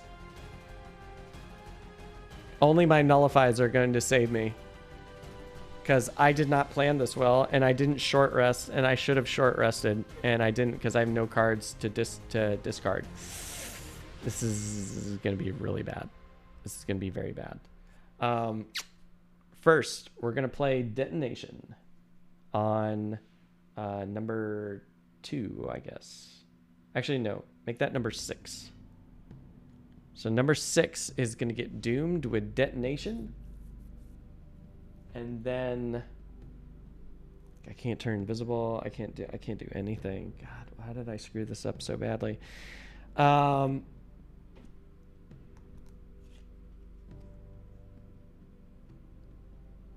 then we'll play the attack to turn invisible. And I'm definitely using this major power potion just to get this attack out. So I get +2 to my attack. I guess we'll hit number 3 because it's like furthest away. So I don't know. We'll just go after number 3, I guess. Sub-Zero! Now just plain zero! Good old running man. All right, let's do this. Plus, let's see, we're attacking for 3. Ooh. Number 3. 3, 4 with a wound, but it's not doomed. 3, 4 with a wound, +2 is 6. All right, so 6 damage minus 3 is only 3 damage. Man, I gotta be hitting this thing. Oh, it's dead. It's gonna die on its turn. Nice, because it's wounded. Wonder if I can play like a Ring of Haste and do something else as well. I will on my next turn. Yeah, I'm going to on my next turn play something that'll help out. Great. Oh, cool. All right, that's it. Okay, now they're gonna attack. All right, so this is where it gets gross. Okay, so number 1 is going to go 1, 2, 3, 4. Number 1's gonna attack me for. Did they do anything? Nope, they just attack for 3. Oh, he's wounded, so he takes damage, which takes him up to 4. They're dead.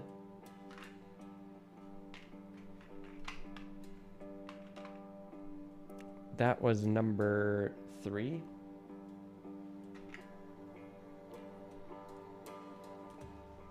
Man, this is so crazy. What's next? Oh, number 1 was gonna attack me. Okay, so dang it. Well, I guess that's okay. That's not bad. So I'll take the 3 damage. I'm down to 2. Down to 2 health. This is so scary. And then now it's on this side. The number 2 is going to attack me. That's good. That's better. I only take 1 damage, which takes me to 1 health. Oh my god. How did I screw this up so badly? And then number 6 is going to attack me. Oh, crap.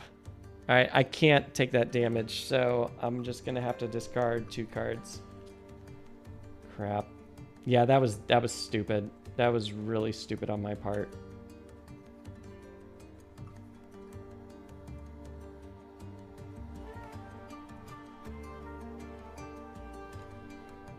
Yeah, it was very, very dumb. Very dumb play.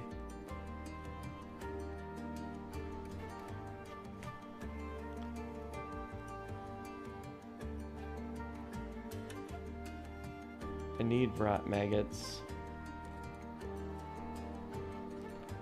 The Gathering Doom is probably like the one I don't need. I don't need this. Oop.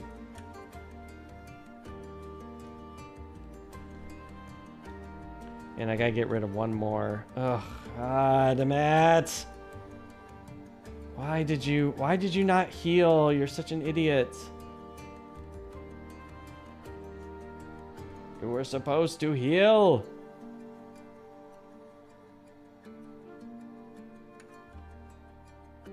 I guess we'll get rid of the muddle one. Because I already have a muddle, so... do I need to redeem a reroll, redraw? No, it's okay. It's not dire yet. It's not... We're still okay. We're still in this. It's just... It was a dumb mistake. It was a stupid mistake on my part. And I have to short rest on my turn, so... I should have healed and I forgot to. That was bad. It was bad on my part. Dumb. Dummy.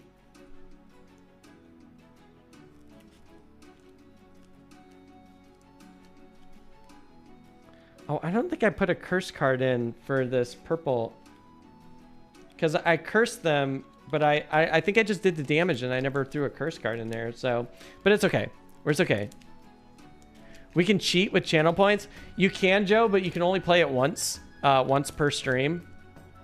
I need to make it more expensive too, because I think it's way too cheap. But then again, it's only because it is cheating. It is absolutely cheating. But you know, I'm gonna call it divine intervention from chat. Okay, my turn. First thing I'm doing is spending my heal to heal up to 6, which I should have done ages ago. And then what's next? Oh, so I'm going to curse and muddle everything that's within 1 range of me. I'm going to use my helmet to do a range of 2, so that'll take me down to there. So we're going to put 2 curse cards in this deck. There are so many curse cards in this deck, gang. It's gotta be something. Gotta be something. Ray, when someone asks if you're a god, you say yes. Nice one, Bing. Are you saying we're gods? Yes. I have an animation. I have a light animation for it, but it's not ready yet. I haven't put it into play yet, so it won't do anything. All right. Everything, it's not cheating if you're in a different area code. If you're giving me ideas for... Oh, wait, you're giving me ideas for channel points to cheat for Zombicide streams? Yeah, seriously, right? I'm not doing it. I don't want to make people bad players, but... but it would be fun. I just need to make it more expensive. It needs to be more than 5,000. Although it doesn't matter at this point. People have been like at the channel for so long that just bad streamers. Yeah, right, Dutch. People have been watching the stream now for so long that they have hundreds of thousands of channel. I know. I was just gonna say everyone probably has like. I probably need to make it like 50,000 points for everybody. Okay. There's so that man. I mean, that's a lot. I mean, that seems like a lot for me. All right. Also, I thank you all for showing all those channel points. Just shows how much you all have been watching the channel, and I appreciate that. Thanks, gang. All right. Let's move on here from this nightmare. All right. So you're.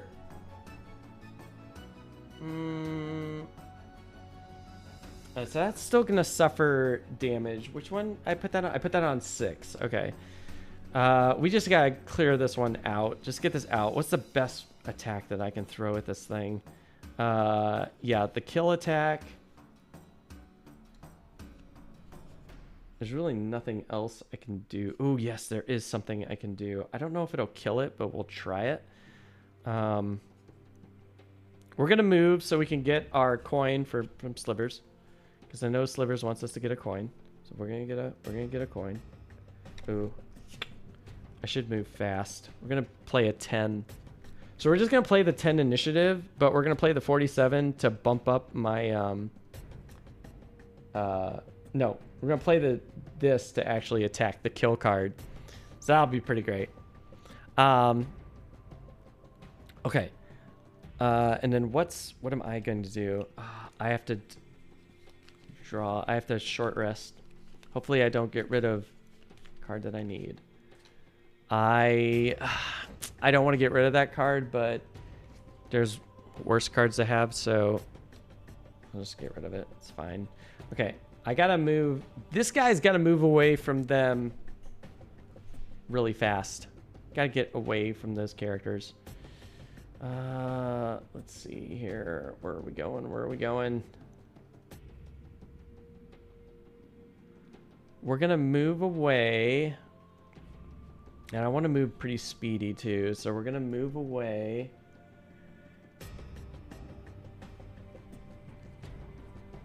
And I think I'm going to. I need to attack and poison. I need to poison them so I can play this right. So we're gonna poison those two.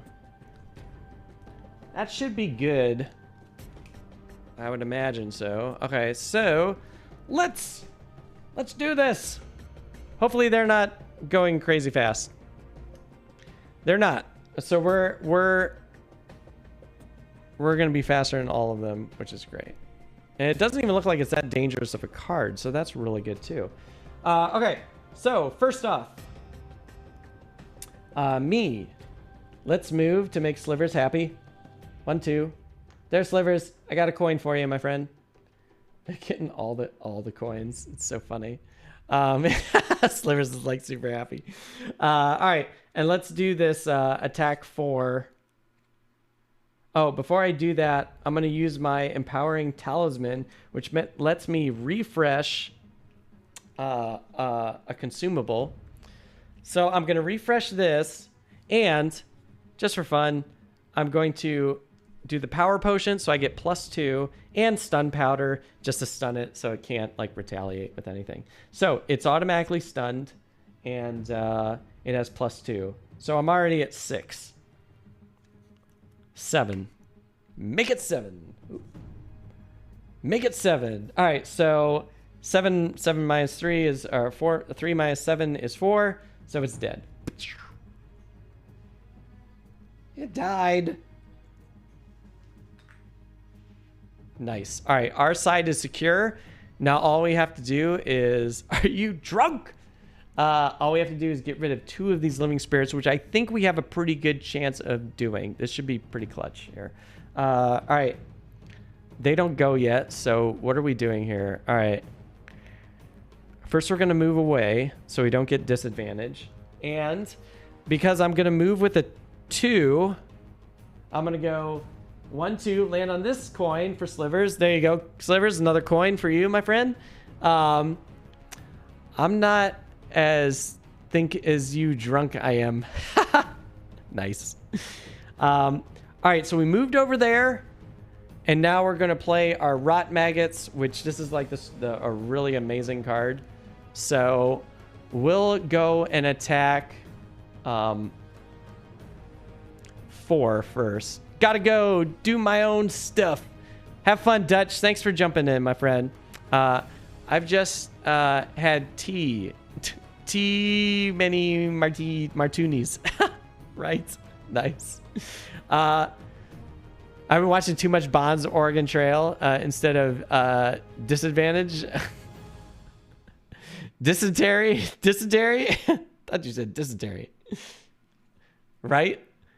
Oh my gosh. That game looks so fun to play. I want to play that game again. Anyways, all right. So this is what we got. Let's see. Let's attack number 6. 6 is the one we got to try and go after. So it's going to poison everybody, so that's great. I can only attack 1 though. Yeah, we got to go after 6. So 6. Fudge! No! No! Why did I get the null? Why? Why? It was bound to show up, so it's brutal. It's brutal. That kind of screws up everything, don't it? Look who pulled a Matthew, right? Oh, dang! Wim the webmaster is saying redraw, reroll. And if you were to see like an animation for that now, I don't know when it's coming, but basically there will be a crazy animation that will happen. I don't know what's going on, but that's not the animation. The animation will be pretty fun. It's a redraw. Yep, we're redrawing. That's the only time that triggers. Thanks, gang. It's a redraw. If somebody else didn't do it, I was going to. Thank you, Wim. All right. We still could have won this game even without that. I think. It just would have taken longer. You're kind of actually just cutting the stream short. Oh, it's the ×2. Nice. All right. So that was an attack 8 with the ×2. So this character dies.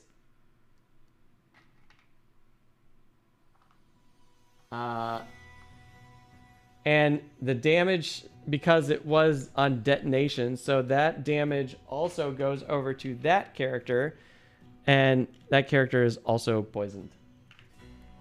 We need to give that character some XP. So gang, what would have happened?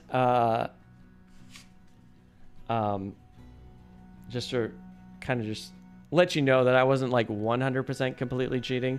The game's pretty much over. But what would have happened is if I would have lost that, I would have short rested, and I just would have taken this card back, and just replayed on the next turn. So it was kind of like a little soft cheat, because I didn't care about losing this card. I had plenty of cards to take over, so it was fine.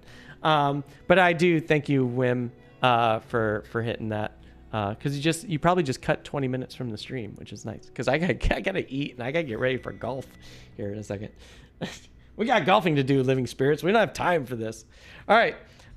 So that's the end of that. And the Living Spirits is just gonna straight up attack me because they're like right next to me. They only did -1, which what is that? 2. So I'm down to 4. It's not that bad. And then yeah, and then that's it. And then we're basically going to end it. I'm just going to burn these 2 cards. I don't have any loots, or do I? Yeah, no, I don't. So I'm just going to loot another coin to make Slivers happy. And then, there's a lot of coins right here. So I might as well run over there. And you'll like this turn, gang. This is pretty fun. I need a move of 3. I don't have a move of 3. So I can't move over there to get those coins. Oh, Slivers. I don't have the moves. I ain't got the moves. I don't have the moves, so I can't move over there. Isn't that sad? All those coins just sitting there going to waste. I know. All right. What's the fastest I can move here? 43 is the fastest I can move. And, yeah. It's okay. It's fine. All right. Let's see what they're doing. Whoa. Hello. Let's see what they're doing. 67. Okay, I got this. That's fine. Perfect. So we're just going to go here and grab the coin. Clink. Coinage. And then you're done. And then we're going to go here. You're just going to... This is so great. We're going to play this. Remove a poison. We didn't poison them. Crap. I misplayed that. Oops. Well, that's okay. We'll play this and see what we can do. I might be able to still get those coins, maybe. All right, so I'm going to move up to here, and then I'm going to play this unless I can kill them with this. So it's an attack 1, so we can curse and poison. I forgot he wasn't poisoned. Sorry. Well, let's see how much damage I did. +1, so it was a damage of 2. Their shields block it for 3, but I at least poisoned them. And now I'm going to short rest after this. But they're going to attack me, which is a bummer. That is kind of a bummer because they're going to... They don't have any elements, so they can't stun me, but they're going to try and attack me. Dang, where are all these curse cards? I have this. There's like 8 curse cards in these decks. In this deck, and I haven't drawn one, which is what is happening. 4 damage will kill me, so I'm actually just going to burn this card to get rid of it. And now we're back to my turn. I have to short rest, which doesn't matter, so I'm just going to get rid of that. Nothing really matters at this point, so might as well play the move 5 just so I can move up there and get a coin. I'm just going to get all the coins. Why not?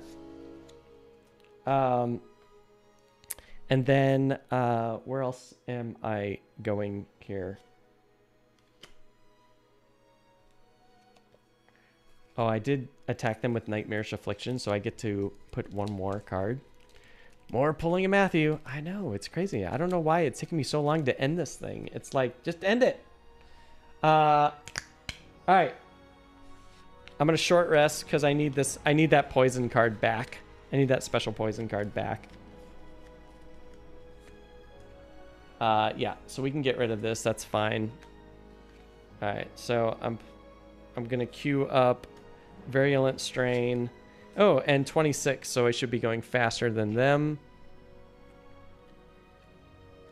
They're going 61. Yep, so they can't go that fast. We're going to move up here to 5 to take that other coin. Doopy-doopy-doo. And then finally, we are just going to straight up... Oh, well, first off, to make Slivers happy, we're going to play the 2 to move on here to get these coins. There you go, Slivers.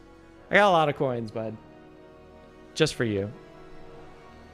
And then finally, we're going to play remove a poison from one enemy to cause it to suffer 3 damage. That should be enough for death. And they're dead. Goodbye. Ah! There's 1 more coin for fun. And there we go. We did it. All right, so what's the conclusion say? The rift crackles with dark energy and pulses with chaotic aggression, fighting against its destruction. You take a step towards it, and it explodes in a flash of brilliant light. When your vision returns, you find yourself once again standing in a field with a spellweaver looking into the distance. She reaches out her hand, probing the night air with her fingers. What? Eventually, she is satisfied that the rift is gone and turns towards you. Thank you for your help, she says. I know you don't normally work without payment. All I can offer you is this sensor. It seems most of its power is drained closing the rift, but it should still have enough energy for your purposes, if not mine. You take it from her outstretched hand, and she stares intently at you. Be careful. There are many powerful and dangerous forces at work in this world. She then silently turns and walks off into the darkness.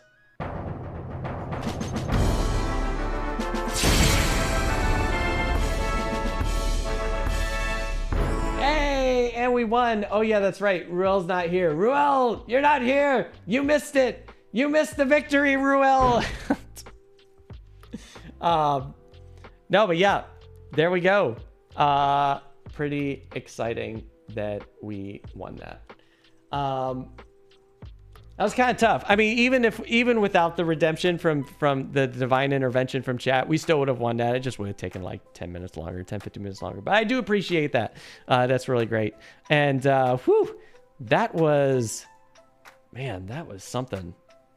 That was actually really fun. That was a really fun quest. I like that one. Fortunately, we had some strong level characters. I don't know how you would have been able to do that with like level 2s and level 3 characters. That would have been so difficult. Have you looked at Baldur's Gate 3? I own it. I do own it, Slivers. My parents are here visiting, so I haven't gotten a lot of streams in to play it, but probably this weekend or next week, I'm gonna have 2 characters. I'm gonna have a character that I'm playing offline, and I'm gonna have a character that I'm playing online. And the online character will have the polls for chat to decide what path to take, because I don't care what gets picked. It's fine. I'm still gonna have a really fun character online, but there's the offline character I'm gonna have to pick and choose a little bit more carefully. Also, I'm playing with the nudity filter turned on for my offline character, because I don't know, like, Silver Metal Tavern is still kind of a family-friendly stream, and there is some serious nudity in that game. And I'm like, when I stream, I'll just shut that off. And which is nice, because it's like, I kind of want a character that just doesn't get bogged down with the like romance part of it. And I'm just like, maybe my online character will just be like, I don't care about this romance nonsense. I just want to just destroy stuff. So maybe I'll just be like somebody who's just doesn't care about romance at all when I play it online. But I guess that doesn't matter, because I'm sure chat will be deciding my fate for that game. There's serious nudity, but it's very well done. Yeah, no, I just don't know like what, I guess like Twitch's TOS is like okay with it, I guess, as long as you label it. But it's like, I don't want to like make it so that people can't watch the stream because there's nudity. I don't want to like filter people out. So it's like, I'll just play a a soft R rated video game, I guess. I actually appreciate the choice of Gentilius. Looks, even though it seems awkward. I don't know. Yeah, I haven't really gone. Uh-oh, someone's coming out. We're getting a visitor, so I feel like the door is going to be opening here soon. They're probably like, when are you coming back in? Yep. Just checking in. Oh yeah, I'm finishing up here. So yeah, because I gotta eat lunch and I gotta go golfing. They're like, when are you coming back in? It's like, soon. Well, real quick though, before I leave, we have to see what this card was. Yeah, I'm curious, Slivers. I haven't run into any of it yet, so I don't know like what parts are what, but I would imagine it's not like ridiculous. Like, oop, get that off the screen. In character creation, you can choose. Yeah, I think that's a little. It's okay, whatever. It's like kind of, it's fine. It's just kind of interesting. Interesting choice. This is the wrong deck, or is it?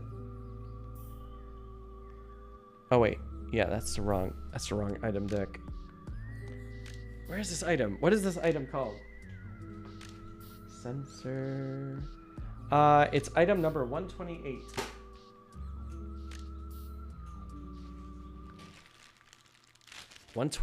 Let's see what we got.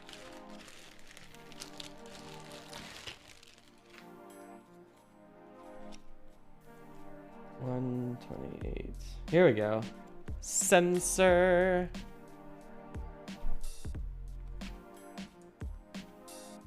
The black sensor. During your turn, muddle all enemies within a range of 2. Oh, dang. It's like this card was made for the Plague Herald. That's great. Oh my god. It costs 50 though, so the Plague Herald's not going to be buying that anytime soon. But I definitely would love to give it to the Plague Herald because the Plague Herald is a little short on weapons and gear and stuff. Wow, that's great. Well, gang, that was a lot of fun. Whoop, I'm just gonna put these bags like kind of out of the way here. And awesome. Wednesday, will I be streaming Wednesday? Maybe, probably. Like today. I meant Friday. Will I be streaming Friday? Yeah, more than likely, because that's when my folks leave in the morning. So we'll be back for a Friday stream. And then, yeah. And then we'll just be back for, you'll probably see me on for some Baldur's Gate and some other more board games Monday, Wednesday, and Friday until, you know, we go back to work, which hopefully they can start settling this strike soon because things are getting a little scary over here. It's not great. We're all panicking in the industry because none of us have jobs. Panicking in the industry because none of us have. It's so bad that I had to repeat that twice. Who's online? Who's online? Oh my gosh, so crazy, so fun. You know, we're gonna raid because we never get a chance to raid our new friend Josephine McAdams. I got to play Hero Quest with her, Paula Deming, and Nick Murphy, and it was a lot of fun. And I never really get to see her streams when I'm streaming, so it'll be really fun to just kind of raid her channel for the first time because we never really get to raid her channel. And she just started too, and she's playing Final Fantasy 16, which 16, right? Yeah, 16. I always forget which one. There's just so many Final Fantasy games. So we're gonna get that raid going. She's amazing. I would really love to get like another board game in with her because she sounds like she would be really fun playing board games with. So we're gonna get another raid going here. Starting to raid. And yeah, if you're not following her, you should because she's amazing. And she's got her Final Fantasy game is really fun to watch. That Final Fantasy 16 was so good, and I really want a PS5. And I just found out that she does a piano stream too. She does piano streams, which is awesome. I didn't know that. This is really cool. All right, gang. That's it for me. Super curious if the choice is more meaningful for some people. Oh yeah, that's true. Yep, I know we're going back to Baldur's 3 combos. So yeah, I'll see you all for some Baldur's Gate and some more board games. So thanks for hanging out, everybody. Be sure if you're not following Ruel, I know everyone's following Ruel at this point, but if you're not following Ruel, you should follow Ruel Gaviola because he's amazing. And you will not be disappointed. Also, follow Josephine, who we're raiding over to next. All right, everybody, that's it for me. I'm out of here. Have a great rest of your week, and I will see you all on Friday. Goodbye, everybody.